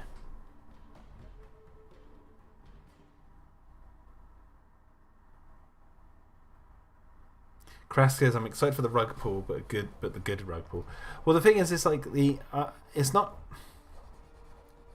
I don't want to say like what the last scene is, obviously, but the last scene is not so much of a rug pull, as in like a spoiler or anything. It's not like a reveal of like a character death. It's just the last scene just takes place and has content in it, which I don't think people will. Takes place in a location and has like content in it that I think people will be like, wow, I just didn't expect it to do that in the last scene, and give a little bit of a different flavour to the show. Gary 5 says, is there any creature you would give skin colour changing chromatophores to, Jack? Great white shark.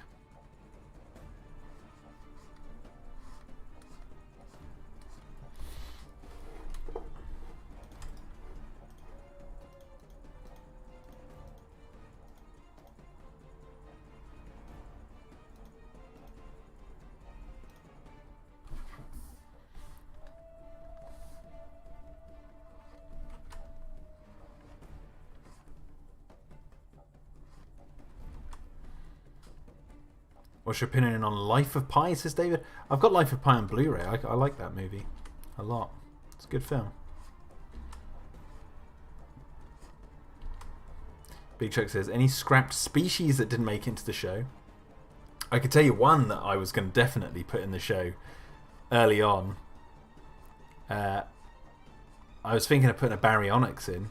I didn't design it or anything. I just had this idea of like, oh, I want to put baryonyx in. But then... this was like in the early days of Dino-Defenders. And then I learned that Fallen Kingdom was going to have baryonyx in it when I was visiting the set. And I was like, you know what? Maybe I shouldn't put baryonyx in the show because it's going to get overshadowed by Dino-Defenders, by Fallen Kingdom. So I figured I will save that. Okay. Right, so now I know we've been copying the heads and that from these guys, but what I want to do is draw a fresh one now.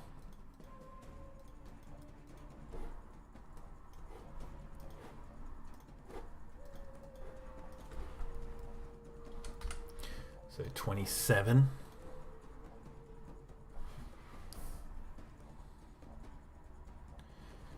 What's my opinion on Conan the Barbarian? I haven't seen it. I remember watching the first one when I was very little, and I got really scared by was it the mum getting her head cut off in the beginning?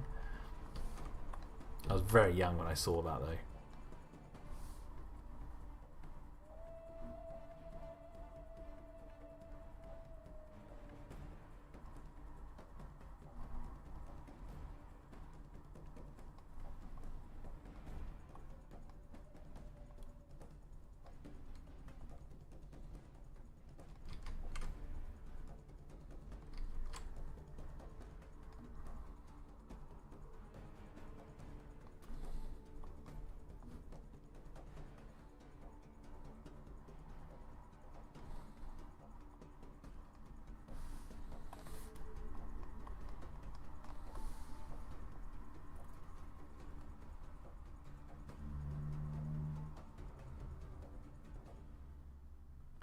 Never not so clever at this. Says, oh shit, I didn't know you got to check out the set. That's metal. Yeah, man. So we got to go to see the filming. They were filming the DPG sequence.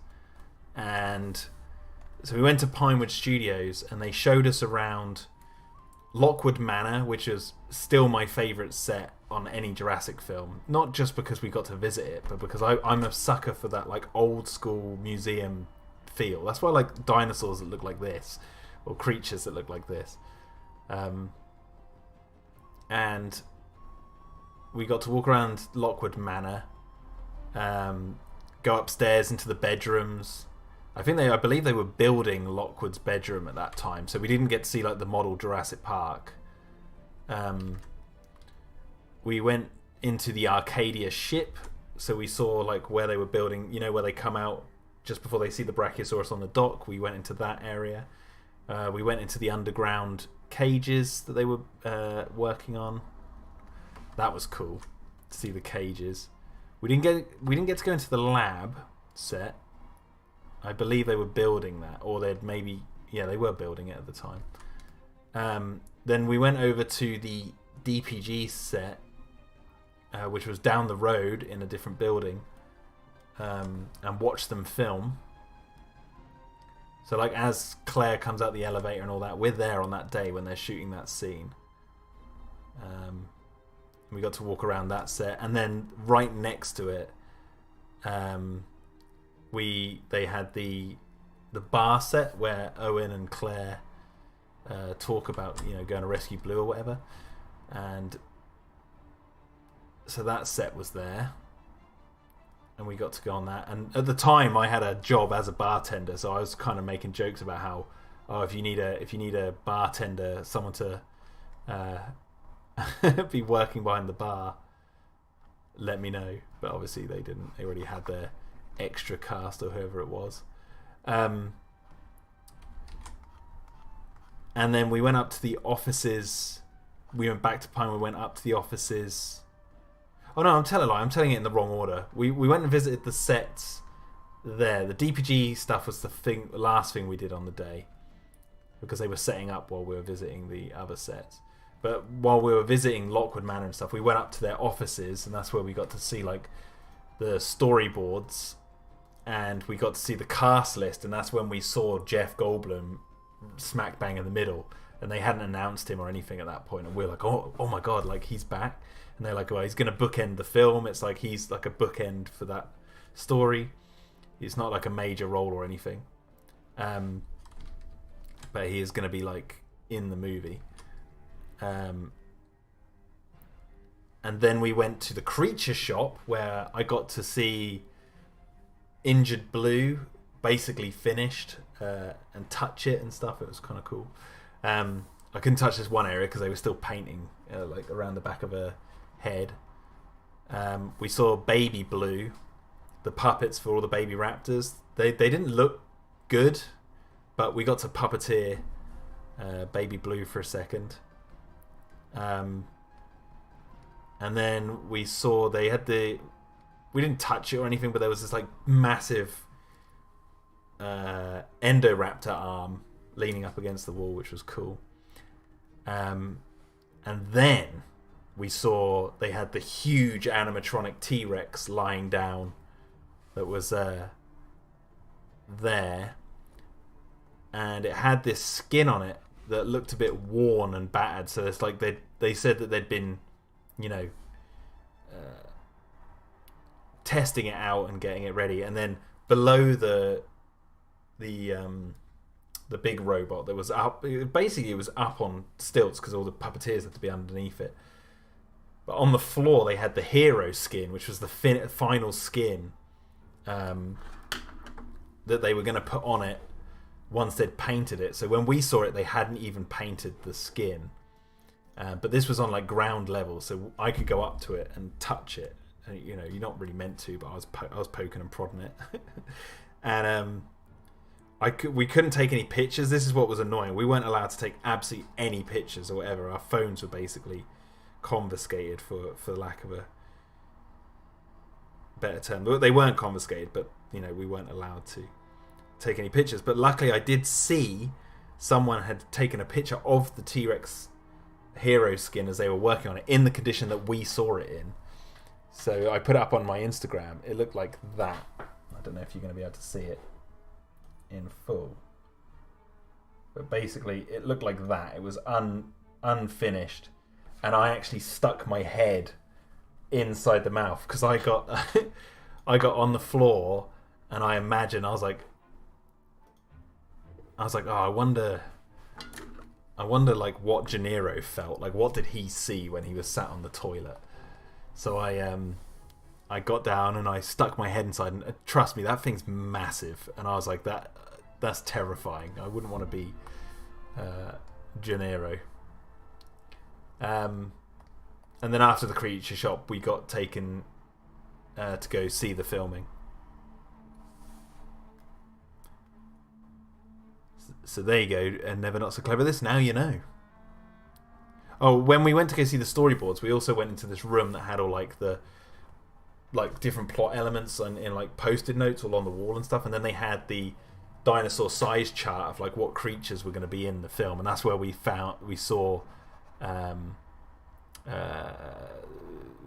Allosaurus on there, and we're like, oh my god. And then I believe this could be my memory though, so I could be wrong. I believe they had Metriacanthosaurus on that list, but obviously that didn't make it into the film. I think I could be completely wrong about that though. That could just be my mind messing with me. But I know for a fact, because I was really excited about this, they had the Spinosaurus was on there. And it was that JP3 render from the JP3 size chart. They just used that. And I was like, oh my god, the Spinosaurus is back? And they're like, yeah, they're going to have it fight the T-Rex during the eruption. And I was like, oh my god, I wonder... And like, part of me was like, how the heck is that going to go down? Like, are the fans going to enjoy that or whatever? But obviously they changed it, which I think is actually probably for the better. But yeah, we saw the creature list, and I was like, oh my god, this film's massive. Like, I was like, the scale of this movie is just insane.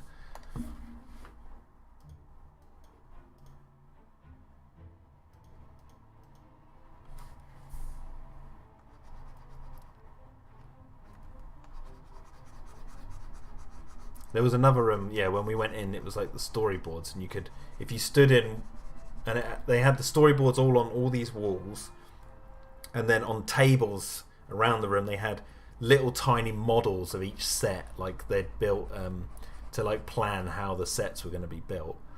And but the storyboards were in chronological order, so you could stand in this room and look from one corner, the beginning of the film, scan your eyes across the wall, look at every picture, and end up at the end, and you'd be at the end of the movie. I thought that was kind of cool. It was like the whole film was plastered on this wall, but just in like concept art images.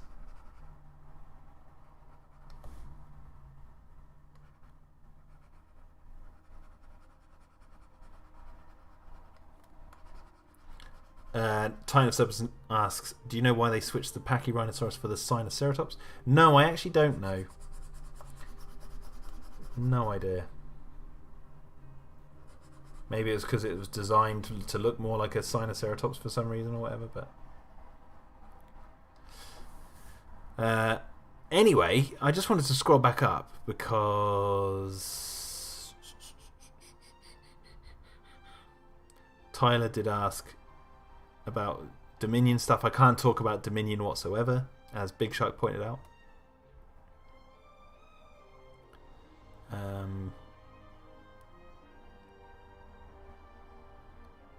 Big Shark said, I want to see something that he said. He said, ever since you've shown me that the other side of the map, I've been trying my best to decode it. And he's talking about the map in Dino-Defenders.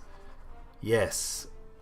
It's funny because it's like, I don't think anyone would have picked up on that straight away. It would be like much later on down the line. But I figured for you detectives out there of Dino-Defenders, you would like to know that there is that there.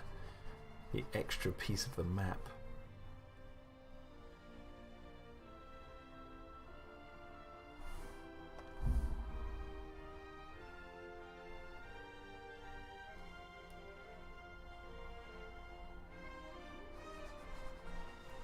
Yeah, it's a real. I think it's a real shame that I couldn't have any pictures from the set or whatever. That was. It was like one of those things where it's like, you know. And what was annoying was there was like, I don't know if you guys remember, there was that guy taking pictures with the bloomin' animatronic T-Rex and posting them online, and they all leaked out and stuff at the time. And it was so annoying because it was like, oh, we were told we weren't allowed to take photos at all. And they were very strict about it. And I guess I can understand to a certain extent because we're fans. But they should know that we're the best fans. We don't spoil anything. And I've got my head wrapped completely around how spoilers work and what's not a spoiler and how to talk around spoilers without, you know, actually breaking NDA or whatever. I'm very good at that. But then to see this like douchebag standing there with this like the animatronic T-Rex, he's like, just take a photo with it. I was like, oh, for God's sake, like, come on.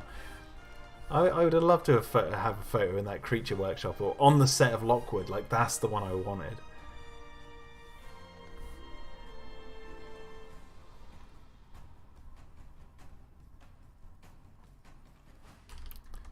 Yeah.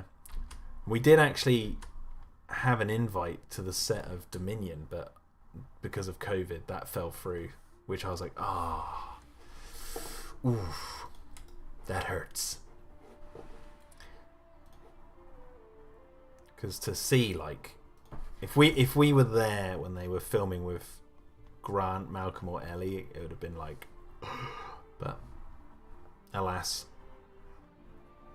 you have to let those kind of things go.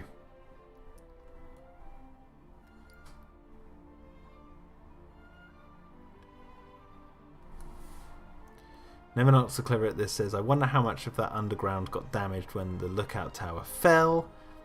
Big Shark says, that's what I'm trying to find out.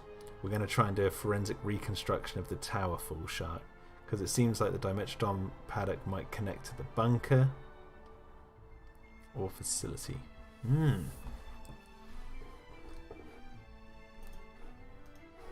Well, I did on stream, Big Shark, if you remember, just to give you guys some context, I did this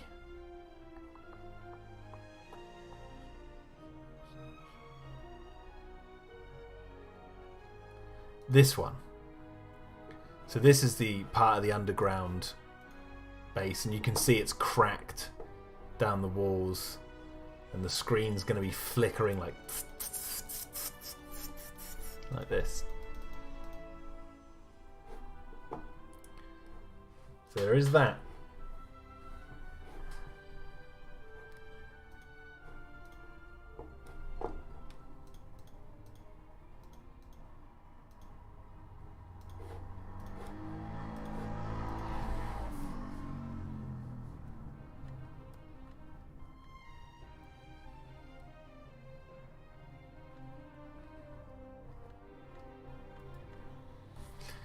Okay, 27, let's just add, I don't think you're going to see, oh no, you do see a bit of the water, so maybe I should add a bit of that in, like so.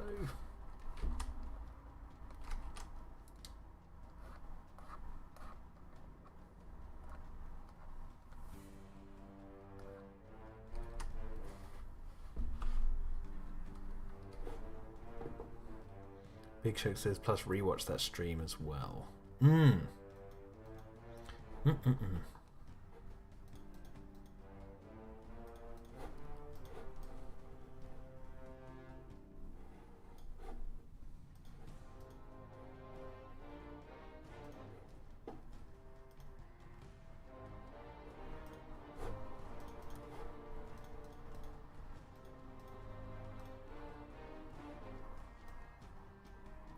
Okay, now new layer 28. Okay, let's get this guy. We're about 3 animations away from getting to this point, and we can bung it in the edit and see what it looks like at the moment.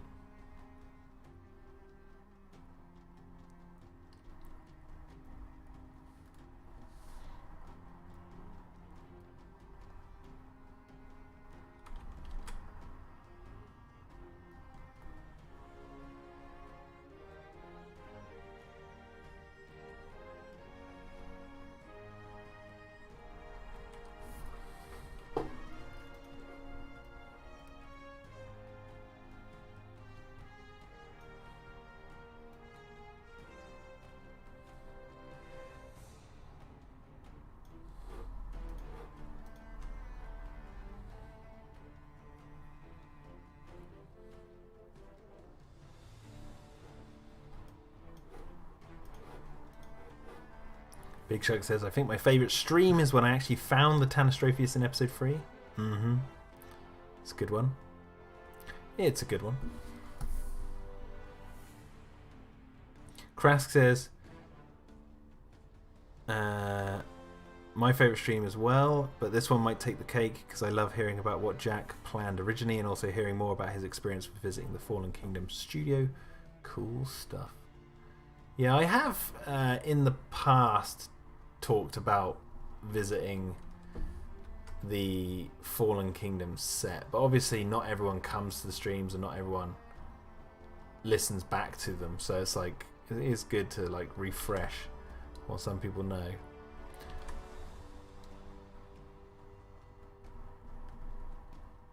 It's funny because I've got pictures of like visiting. I'm inside the waiting room of Pinewood, but not actually on set. It's like one of those things. I've got like a picture of my pass. I put it up on Instagram. Where is it? Yeah, I took a. Oh, we're gonna have to do this again. I took a picture of my Ancient Futures. Where does it say? There you go. Pinewood. And it says the 3rd of March 2017. There you go. Ancient Futures.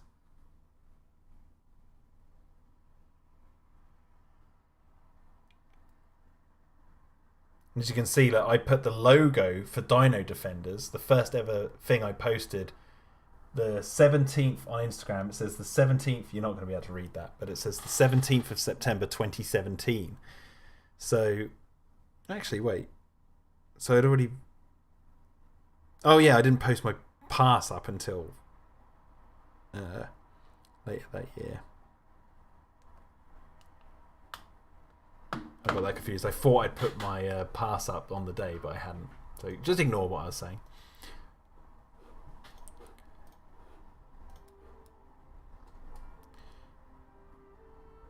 Gary says, what if Turner lost an arm to the Tanastropius and then he gets run down by the Dimetrodon?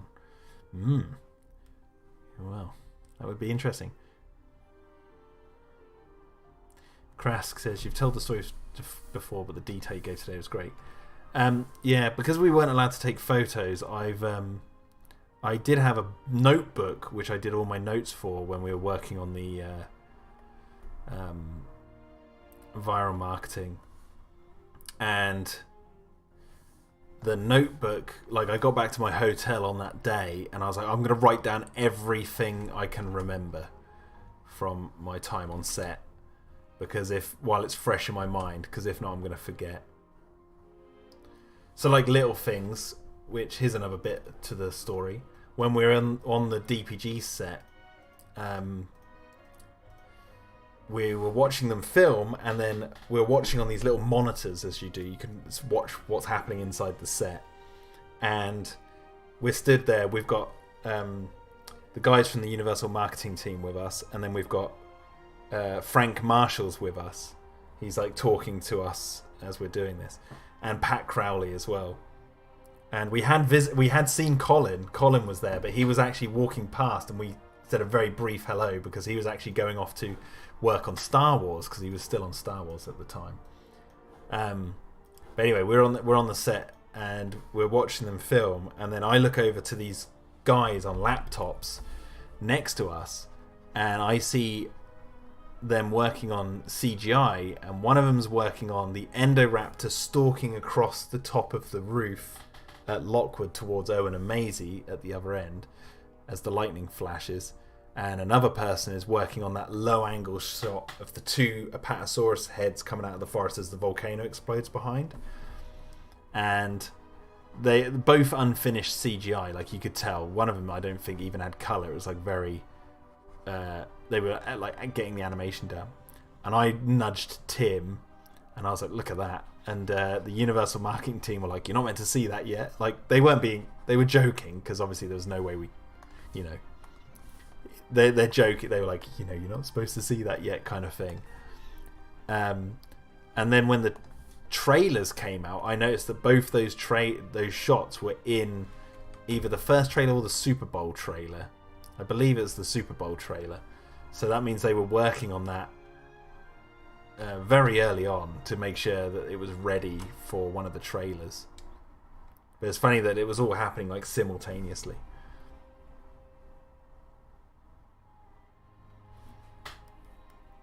Big Shark says, my number one would be the 5-hour one with the confrontation, but finding the Tanny might be my favourite.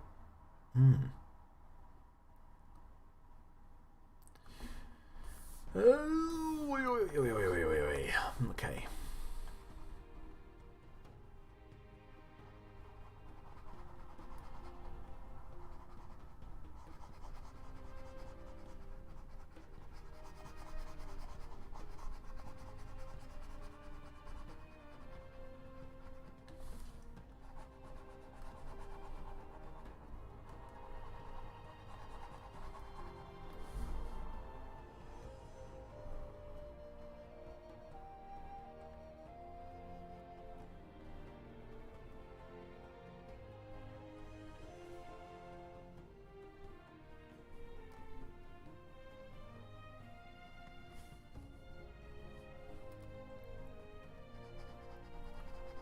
What are my thoughts on Gravity, says David.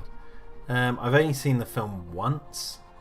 Me and my wife went to see it at the cinema, and it was in 3D, and there was something wrong with the 3D projector, so one of the frames that was going to be for one eye was slightly off, so the whole film just looked horrendous. I wouldn't say it was necessarily watchable, but we did end up, because we paid so much, we went and told them at the counter, like, oh, the film's playing up, like, can you fix it or something? And they said there's nothing we can do. And I was like, oh god. So then I went back in and we watched it. So it was kind of a miserable experience. And I've never gone back to watch Gravity again. There's my thoughts on Gravity.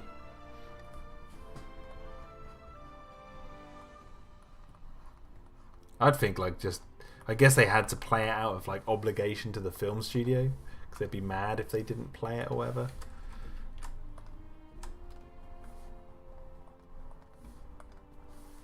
But yeah, it wasn't good.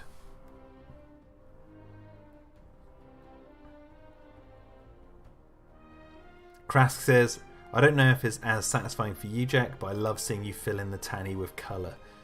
It is satisfying. I mean, the thing is,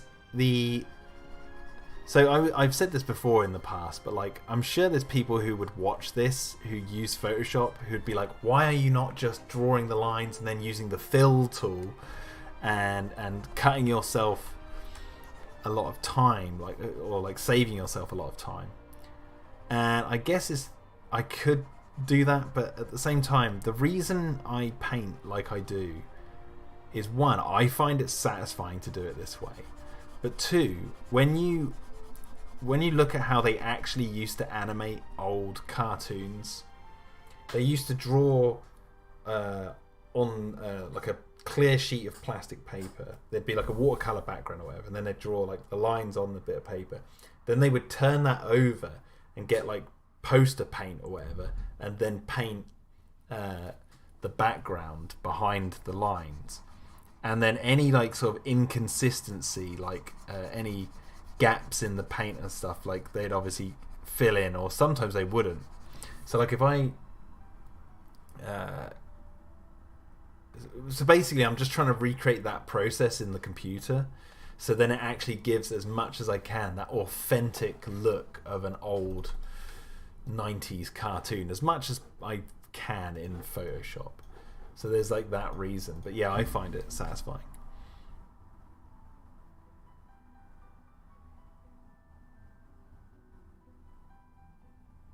Mikey says, this stream and the sausage are my favourite. Big meaty sausage.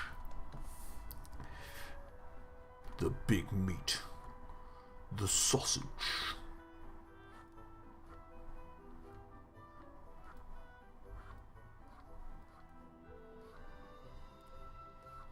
The big meaty sausage. Never Not So Clever, this says, Jack has chosen the hard life of the animator. Well, I want to be trying to be as authentic as I can.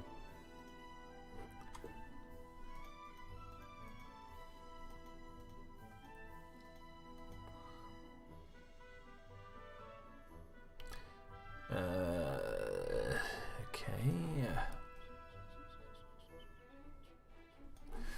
Blur, motion blur.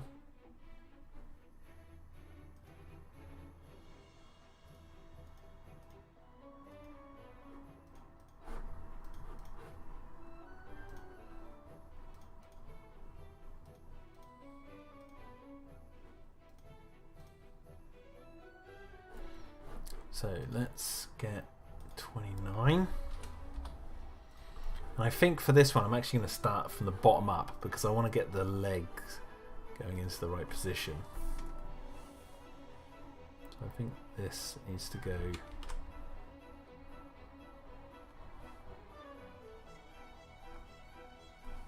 like that.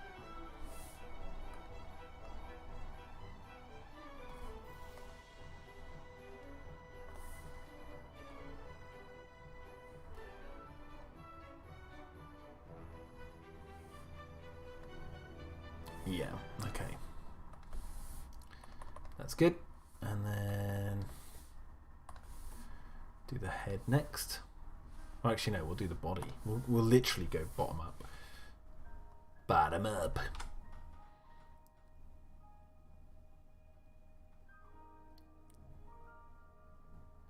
Curly sausage. The sausage of death. The Tanny is the sausage of death. Danger noodles on legs, says Titan of Serpents. David says, what are your thoughts on Ice Age Dawn of the Dinosaurs? Don't really have any thoughts on it. Aside from... it was interesting they chose a massive white baryonyx. It's an interesting design choice.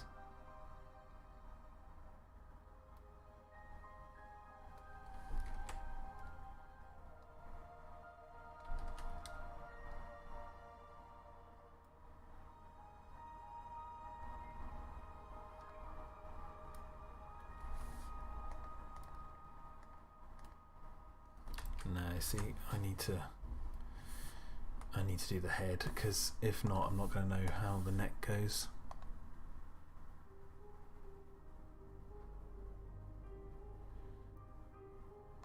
Crash says, I've never seen any Ice Age film. The first one's good. The first one is a good film. It's funny.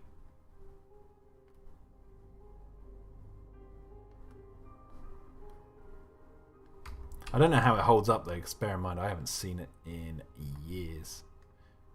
But the best thing about the Ice Age films is the squirrel and the nut. That's like, anyone who says anything different is lying.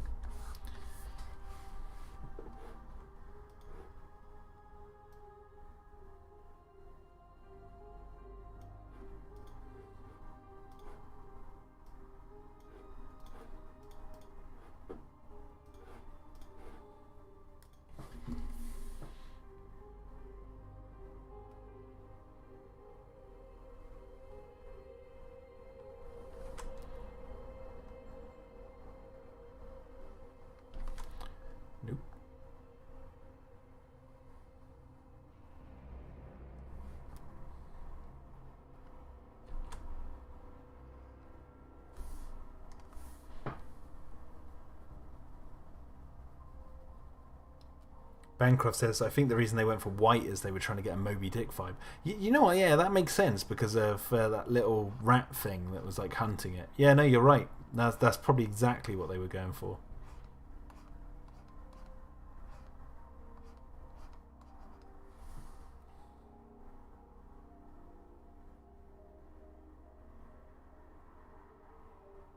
Crass says, would I be an ass in saying the reason I avoid it was the squirrel? Yes. Yes, you would. Yeah, the squirrel is the best thing about Ice Age. It's like the squirrel reminds me of those like old school Looney Tunes cartoons, like, because he's constantly just trying to eat this nut. Like, that's the whole joke through all of the movies. Is like it's like he's on this quest to eat this nut. And will he do it? Won't he do it? We just don't know. And it's stupid, but it's funny. It's like, it's just funny silliness. This adventure that this squirrel goes on. I've realised that I've got to get the neck to line up with where the final neck is. So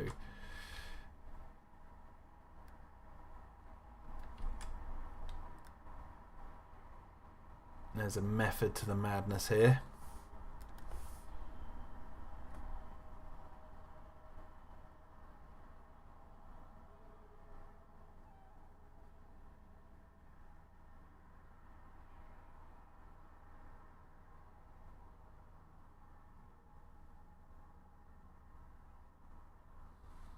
Crass says, I'll add the first film to my list. The only thing about Ice Age 1 that you're going to have to cover your eyes from is Ice Age Baby. There was this meme a while ago now going around where everyone was, they hate the Ice Age Baby. It was like this like running joke that like everyone wants to kill the Ice Age Baby. and that it's like morally correct to do so. There's like a running joke online, and that was funny.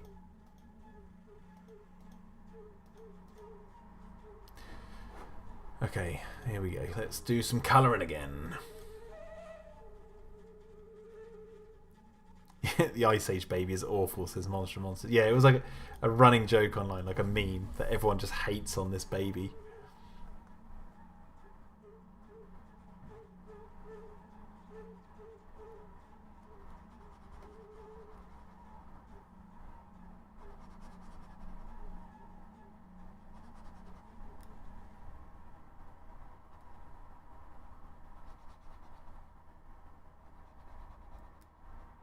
Crass says, colour the sausage. You know, it's funny because, you know, guys, I named that stream Big Meaty Sausage, and then I was getting all those, like, adult spam comments underneath it saying, like, you know, come be my friend, or whatever they were saying. Well, since I've changed the stream back to Big Meaty Sausage, I haven't had a single one. So I'm guessing that they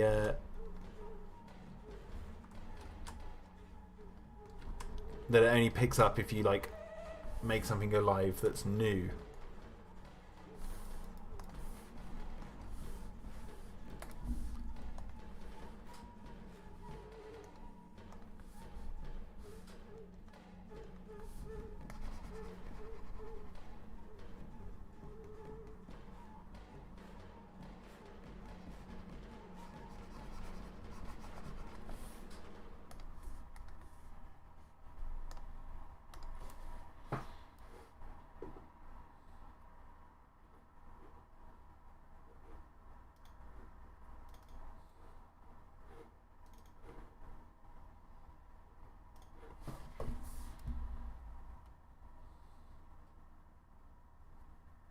Bancroft says, I really liked how they made the early man look, not just going for the typical loincloth and big club look. They actually tried to make them represent what Ice Age people would have looked like.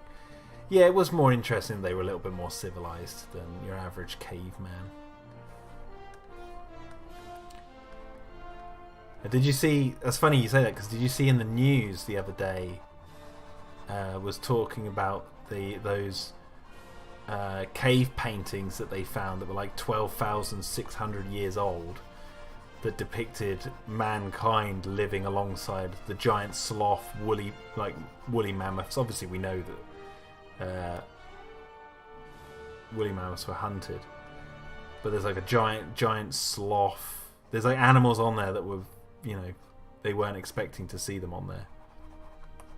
It was all in the news the other day. I thought it was quite interesting.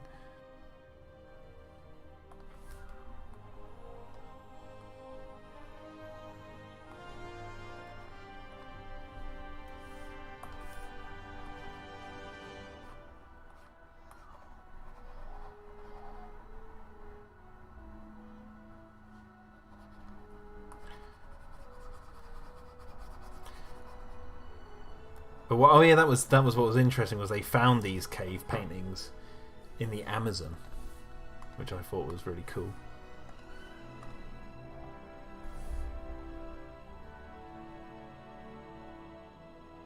Crassus, someday we'll find a cave painting with tall men pointing to a constellation. Dun dun dun. Yeah.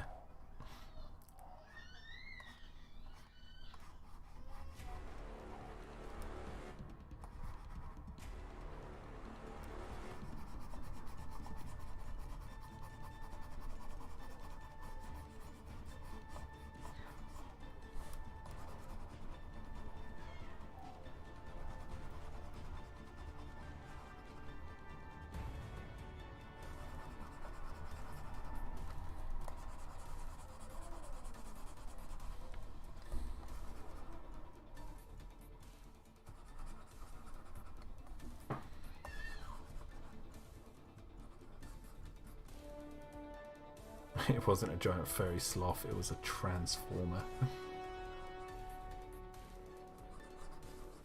This is Big Shark. Bancroft says, oh, I haven't heard about that. I'll take a look into that. My field of study is ancient man, so that's quite interesting. Hopefully they'll be protected and not destroyed at some point. Yeah, it was. Uh, they discovered this in like 2017, 2018, but they hadn't like publicly announced it apparently until like the other day.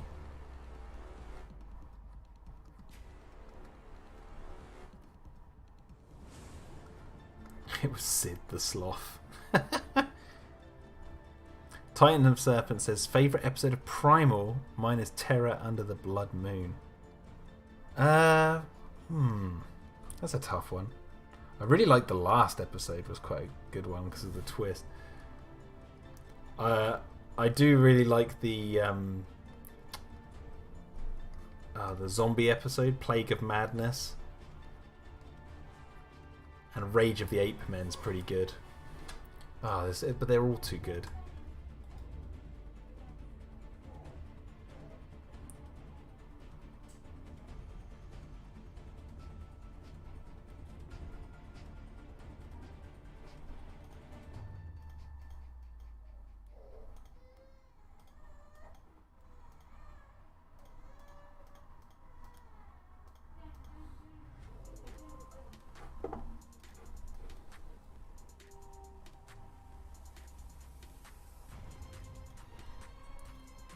Blur, motion blur. Oh no, not on that layer. I'm going to copy that because I want that head.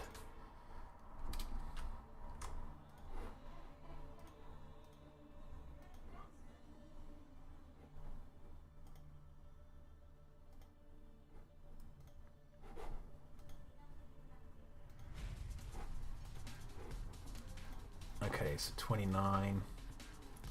So this next one, he will have his head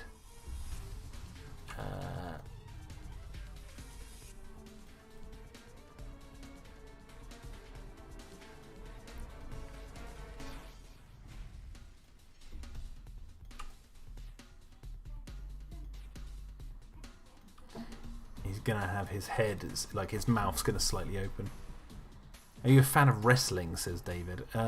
Not particularly. I mean, I can stand it. I like it, and there's some aspects of it I find funny and all that sort of stuff. There's personalities in wrestling that I find funny, but I'm not a fan as in like I watch it or anything. I don't have any like the action figures. Don't know much about the storylines and all that.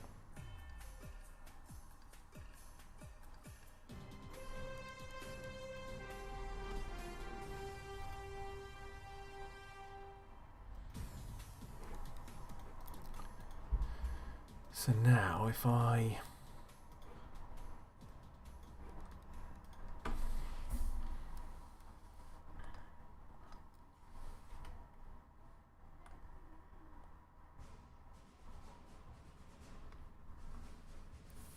like that, where's the colour? The dark purple for the mouth.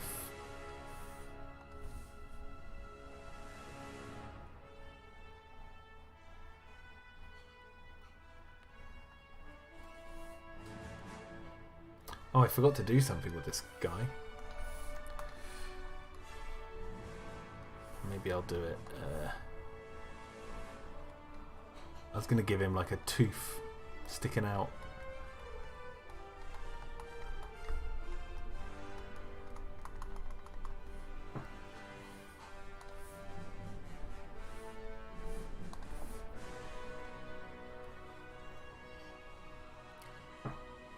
Yes, never not so clever at this. The RIP Kevin Harper video was hilarious in the Discord, in the Jurassic Fans Discord. Derek Porter says, it's been a pleasure watching your stream, Jack, but I've got to go now. Good luck. Thank you very much, man, and thanks for popping by. Good to see you.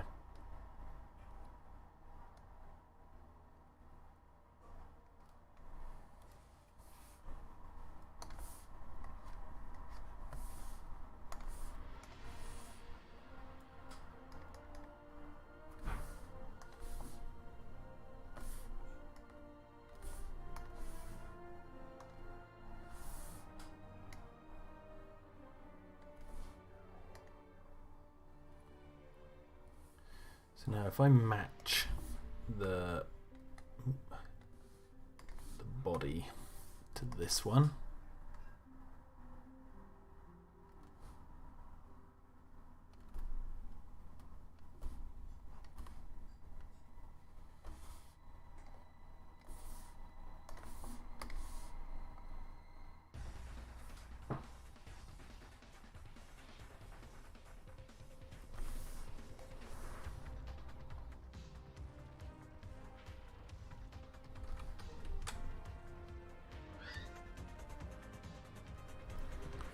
And then we get...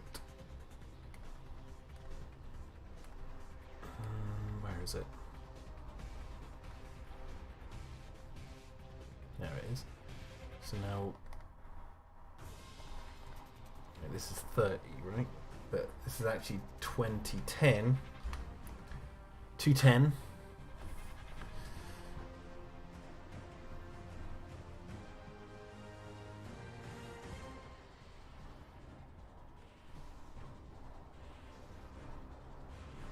Basically, it's got to be in the middle of these two frames, or these two animation cells.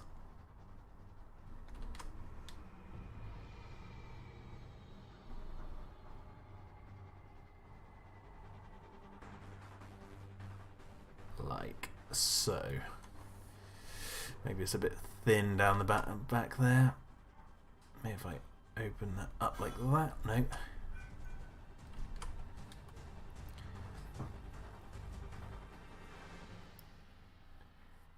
Time for says, any particular reason streams are on Sunday for December? Well, my work, I'm still half furloughed. So basically, when we came out of lockdown into this tier system for COVID-19 in the UK, one of my jobs, I usually work Fridays and Sundays, and when they said we're open again, we're going back to work, I thought, great, okay, so that's what's going to happen. But then they said, well, Jack, you're half furloughed still, so you're only coming in on Fridays. So I'm like, okay, that's fine.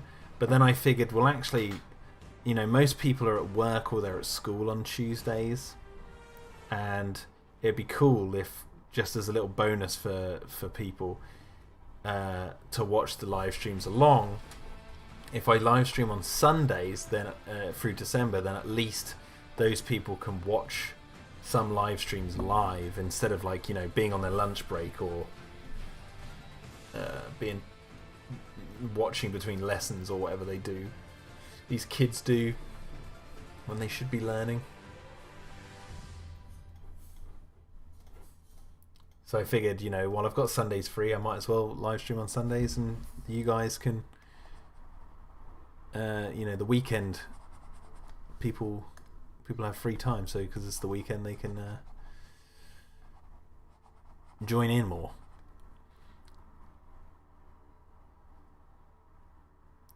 Krask says, have the Tanistrophes' heads been unruly or semi-easy to animate? The heads are easy to animate. It's the neck, it's the body. It's more like the neck, the movement of the neck, like trying to work out how this thing should, this noodle monster, how this noodle monster should move. It's like right now, I have no idea if that turn we've just animated is going to look good, but we're going to see soon, because after I've done this one, we're going to sling it in the edit and see what it looks like.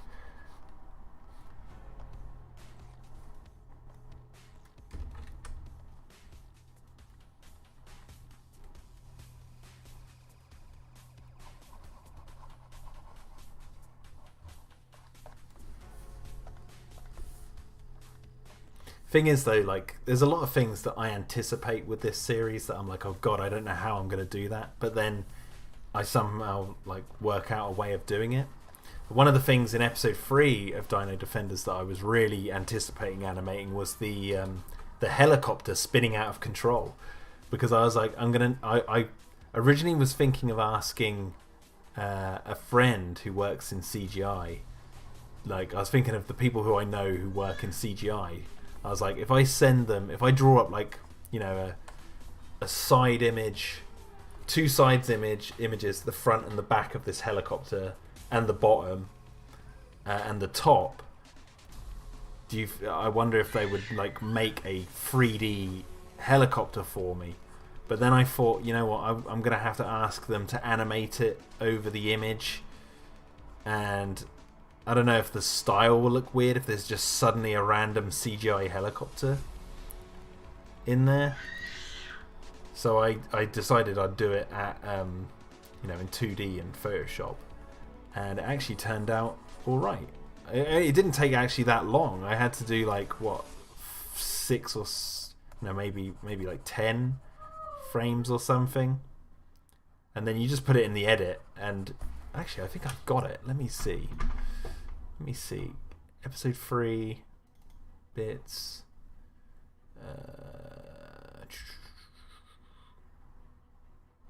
Chopper spin. Here we go.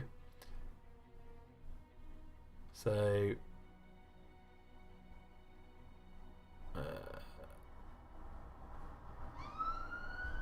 10. Yeah, it took 10. So let me just quickly open up. So like this. There you go. So to do the helicopter spin, I did 1, and you can see there's... Oh no, wait, these aren't the final ones. So let me bring it up because there's someone missing from this. I can show you in this one. This is the actual animation. So in this, you can see you've got rows hanging on, and then it's like that one, and even the propellers spin on the top. But there's little rows spinning, and then it spins around, and there she is. You can see the glass is cracked, but when you play it in full speed, it's like that, and then it kind of looks 3D.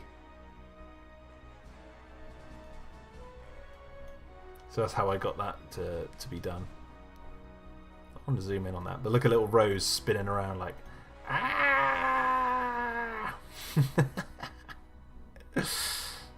I even had to remember, this was one of the things as well, is like when it spins, the window in the background has to be there so you still see the background.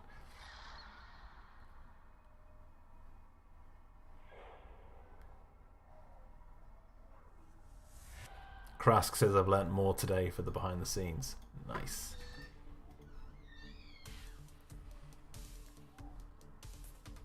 Krask says you did the helicopter spinning out of control so well. I'm actually shocked it was so hard for you. Well, that was the thing. I was anticipating it to be hard, but then when I actually came to it, I was like, no, actually, it's not as hard as I thought it was. So that's why. But for the episode 4. There's a lot in episode 4 that I'm like anticipating. Big Shark says, was the tower hard as well? The hardest part of the tower, which is kind of noticeable, I think, still in the edit, is when the helicopter hits the tower and the top bit starts falling towards the camera. I think it's still a little bit too jittery, but I didn't know quite how to fix it. And I thought, you know what, when it's fully in motion and there's like the explosions and stuff, that will mask some of the jitteriness, and it kind of does, but I still kind of think I could have done better with that. But you know, maybe it's all right. But I was really anticipating that bloomin' tower fall.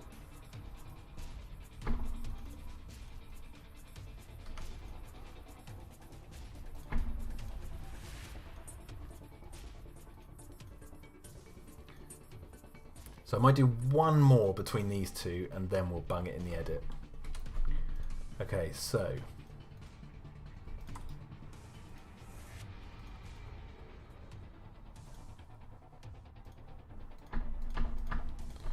we'll do one more between these two guys.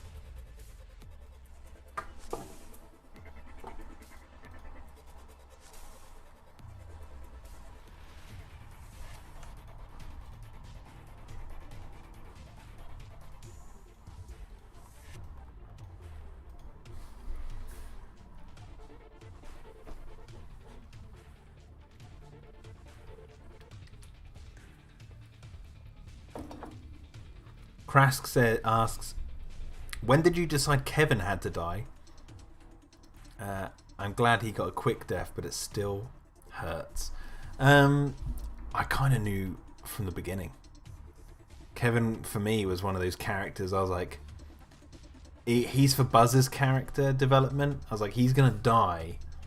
So Buzz has some like motivation or has some drama to contend with.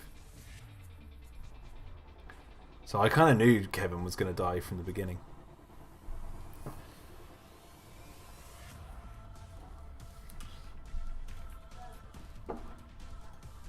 Right, so let's put this one in between these two. And then it's kind of funny how to do the neck. This bit's easy because basically what you have to do is just line up the necks in the middle. So that goes like that.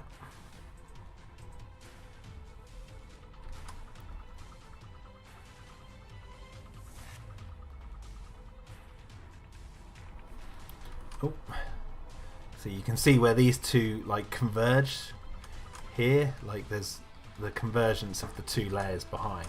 So if I just draw a line up in the middle like this, oh,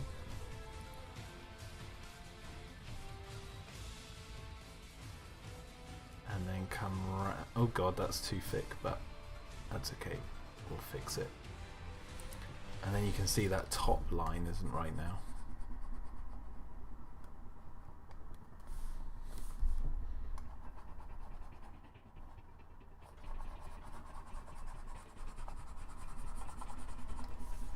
And we'll do the same again, so that there's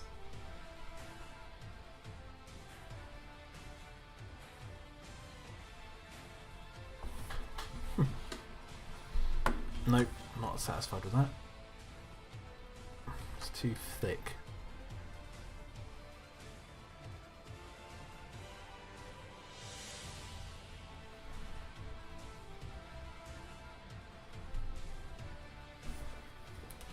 There we go. And just to be a little bit of a cheater, I'm literally just going to copy the body from that and place it exactly there, but just to change some of the ripples around there. So number 10, go away. Number 12, no, okay. Let's use the blue. Nefinart says, morning folks. Hello Nefinart. What's your thoughts on the video game Nerd movie? Haven't seen it, David?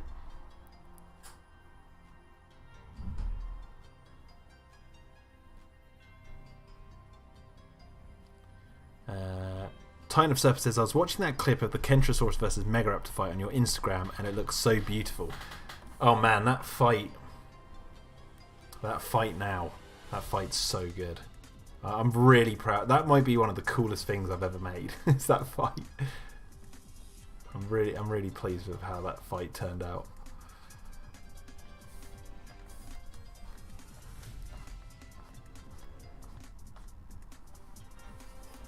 Shall I just show it? Shall I just show the whole fight? Shall I show that clip?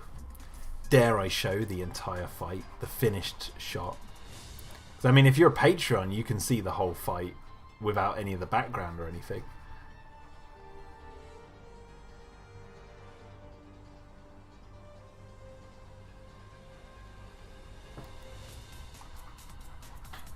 And I'll say this, that fight isn't even going to be like the coolest thing in episode 4, but that's just like part of it.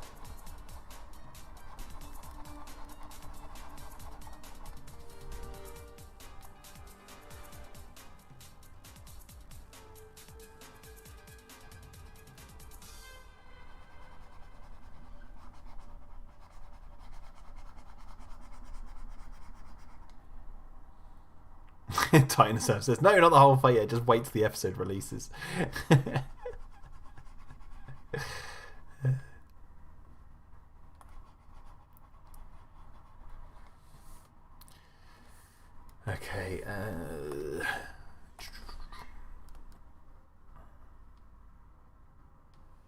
Neffinat says Mega Raptor getting right back up. Yep, sounds about right.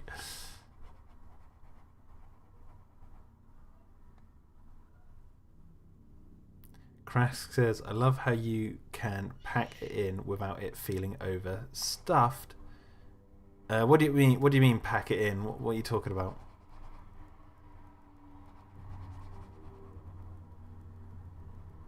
You talking about the fight? What do you mean by pack it in? I'm confused by that statement. What does it mean? What are you trying to say? What is this alien language you're speaking? Packed it in.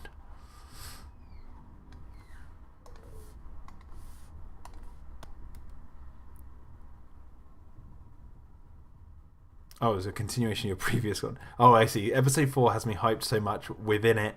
I love how you can pack it in without feeling overstuffed. Oh, I get what you're saying now. I retract my statement about your comment being an alien comment. It was me who was being an idiot. Big Shug says, I wonder if LN1 was affected when the tower crashed.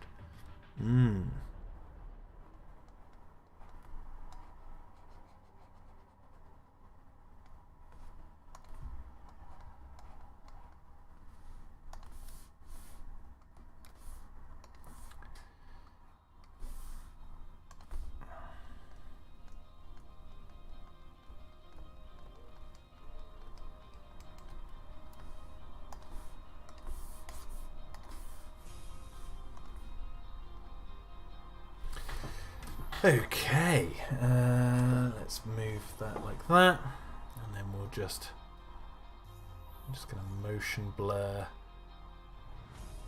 the neck, but only the sort of back of the neck, and we're going to slow the motion down.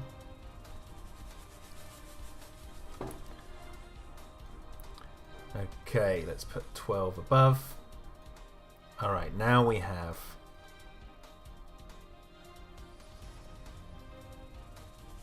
making sure all these frames are still okay.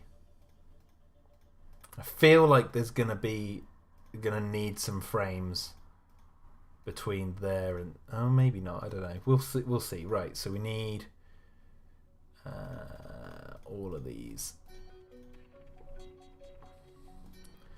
Let's select all those and then get rid of all these. We've got the boring task now of saving all these. So bear with me. Look at this weird Hydra. Look at that.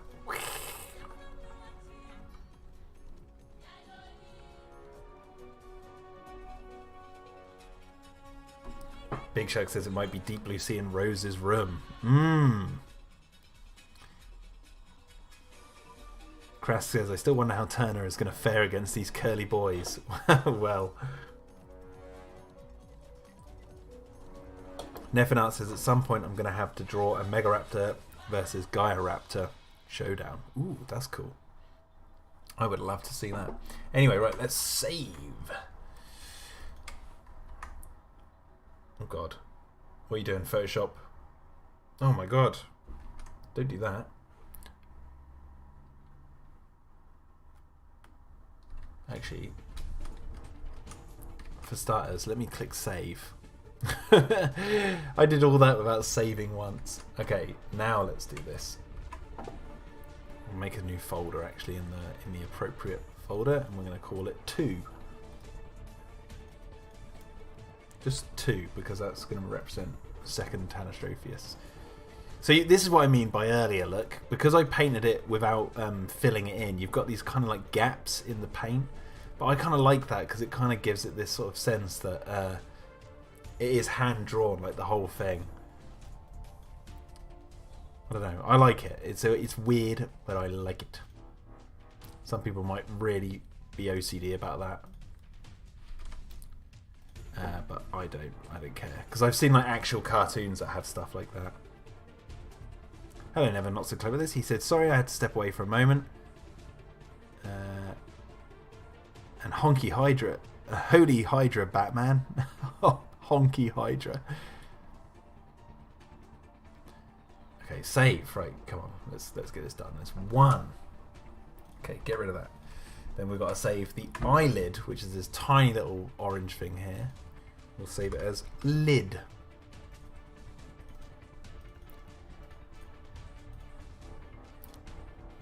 Lid. Big Shark says I'll stay until the animation is done. Nice. File, save as. After this I'm going to take a nap, he says. Good, good. After this we're playing Dungeons and Dragons over Zoom with some friends. Well, I think it's not actually a round. We're actually we're playing. Well, we're doing like a catch up of our characters or something.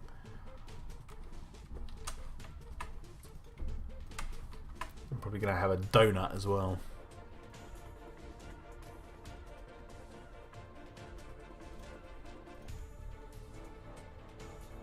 It's actually getting quite dark in here. That's why the screen is like super bright on my face. Let me turn the light on.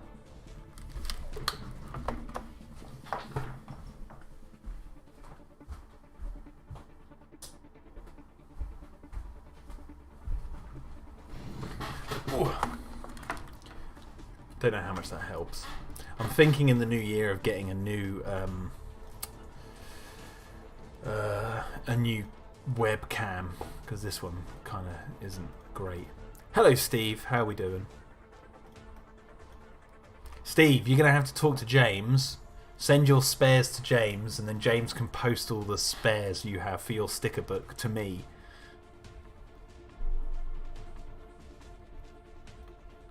Crash says, what's your character's build and alignment, Jack? Just curious. In D&D, I'm a lizard man. I'm a barbarian lizard man. Of course I am, right? Why would I be anything else? I'm as close to a dinosaur as you can get. Does your group use D&D Beyond? I don't know. I don't know what that means. We just use our minds and we have our bits of paper. My friend Will is the dungeon master, so he has everything printed out.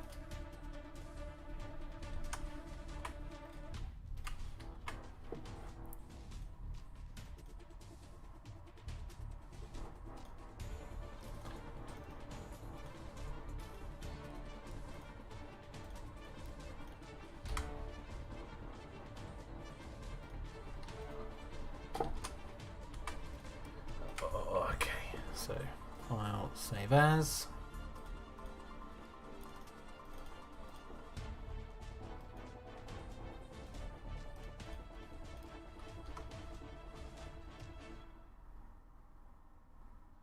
Big Shark's fighter class. D&D Beyond is a web app. Yes, no, we don't use that. We have the old school. He uses cardboard, and he has the books and that. The only thing like website-y, like online-ish that we use is we have like the D&D dice rolling app. Because Will has all the dice and he has spares to give out to everyone when we meet in person, but we haven't been able to do that in ages, so we have all downloaded this like dice rolling app.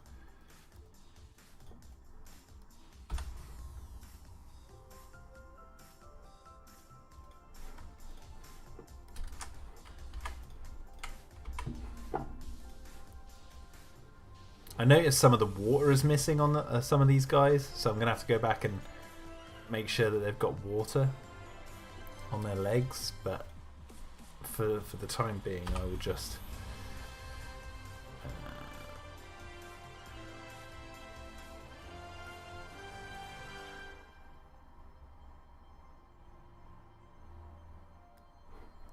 Never Not So Clever, this says, what are you guys running? 3.54 or 5E? 3.5 is the truth. Honestly, man, I have no idea what that means. Like, I know how to play D&D when I'm with Will, but I don't know all the lingo. I know how to use your imagination to play the game. And then I've got a character sheet where I write stuff down. I mean, Will keeps all the character sheets, and when we meet up, he gives them back to us to know what coin I've got. He means additions. Yeah, I don't even know what you mean by additions. Like, additions of what? I have no idea.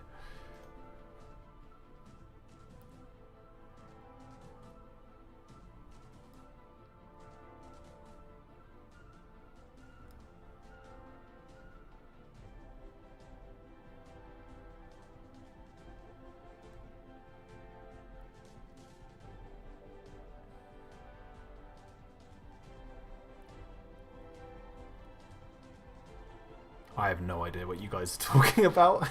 I'm reading it and everyone's like, he means additions. Lol, he means additions. Version 1, 2, 3, 4, 5.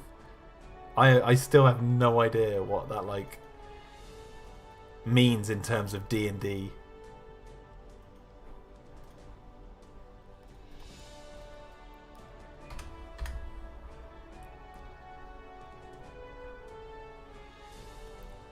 Five is modern. See, I don't know. Will could be playing a really old version. I have no idea. I have no idea what edition we're playing. Nefinat says, so much for you being a nerd. Yeah, I know. I never said I was a nerd.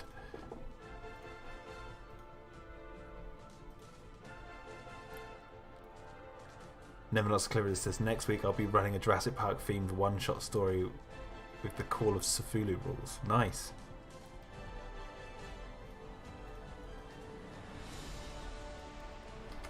Yeah, you'd have to talk to our dungeon master, Will, all about this, because I have no idea. I have no idea what edition he's running. I have no idea. I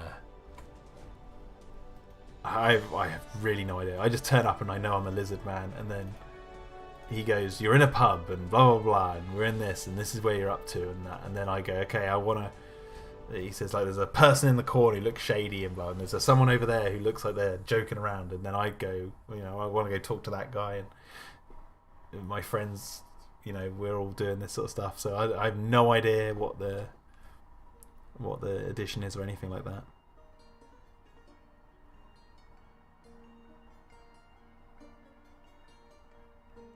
Tinosaur says it's so funny how he said he plays Dungeons and Dragons and everyone just assumes he knows the lingo and everything. Yeah, exactly. I have no idea, man. Okay, so it looks like this Tanastropheus is like really scared of this one with like many heads.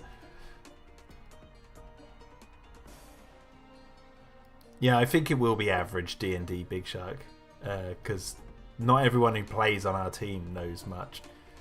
Anyway, let's add this guy into the edit, and then we can call it a day. So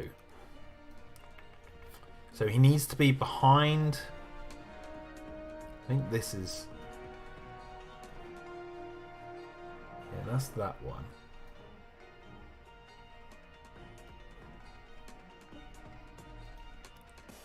Grasp it. Okay, so he needs to be in between these two here.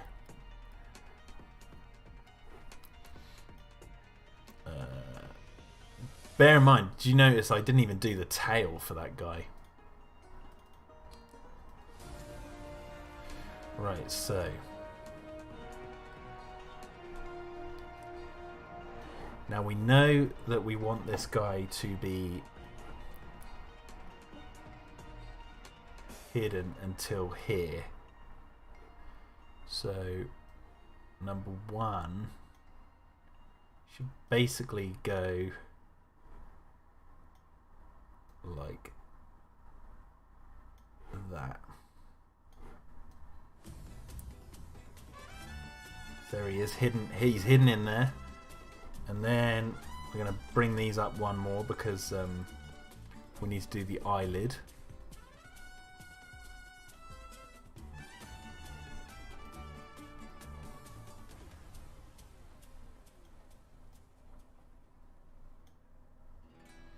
So he's going to have his thing closed and then his eye opens.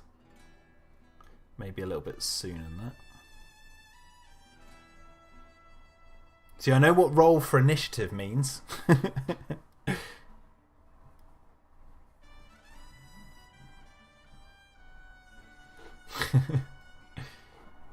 Okay, let's just see how long. Okay, so now I'm have him blink.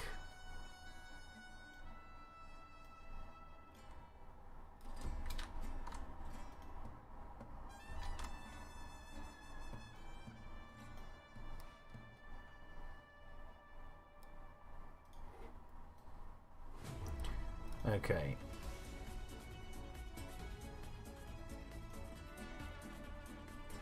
So if you notice, this guy turns, so he should start turning at about here, because that's when this guy notices him. So let's add in all of the turning frames.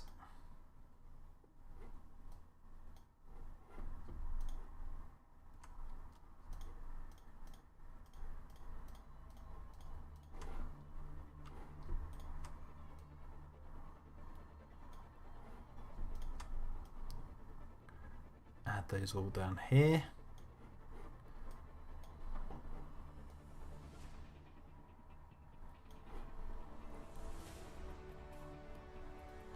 So basically he needs to be like there when that frames. So he's going to spin his head around really fast, but I think that's good because that means the other one jumps.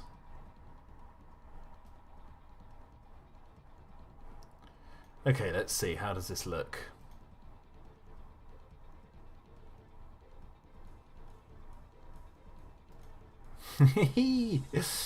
Poking his little head up. Okay, maybe even shorter.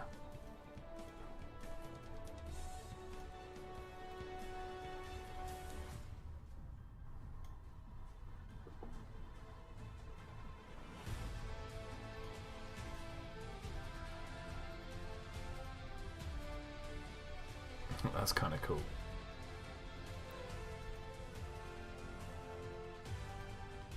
It's like it whips his head around like to that other one.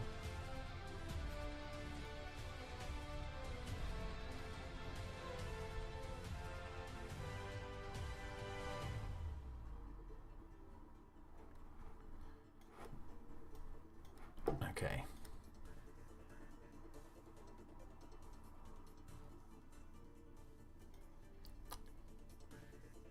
Okay, so there you go. We've done that for today. So he's gonna burst his. Maybe that needs to be a little bit slower. So let's just crank that down just a tad. Let's go to about there. See you later, Gary Pfeiffer. Have a good night. So the idea here is that we've done this animation where he spins round. He makes that Tanistropheus hiss. He's gonna, maybe he'll snap like a, and then raise his head up and then start walking forward. But I'll be doing that on Tuesday. I won't be streaming it, but I'll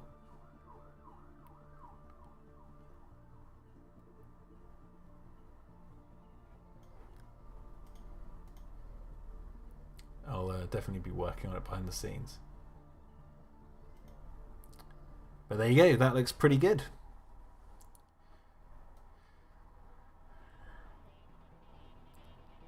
Twisty Noodle sex party, says Krask. Yeah. Okay, so one more. Let's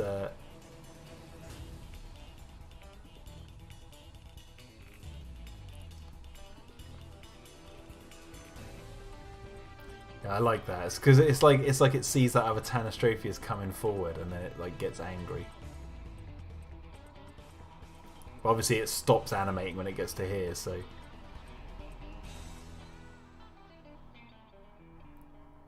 maybe like I'll have it like go like snap. But anyway, there you go, guys. Hope you guys have enjoyed today's stream. Yeah, I'm just gonna. Hopefully, this should just loop for you guys. Yeah, I hope you guys have enjoyed today's stream, and I will catch you next Sunday. And obviously, if something happens on Sundays that means I can't stream for whatever reason, family reasons, whatever, then expect a live stream on Tuesday instead. Bancroft says it looks like it popped up and says, "What's up, John?" And the other one says, "Piss off, Dave." Thank you, Big Shark and Never Not So Clever at This, for the tips. That's most appreciated. Yeah, I really hope you guys have enjoyed today's stream, and I will catch you guys next Sunday. See you later. Netiri.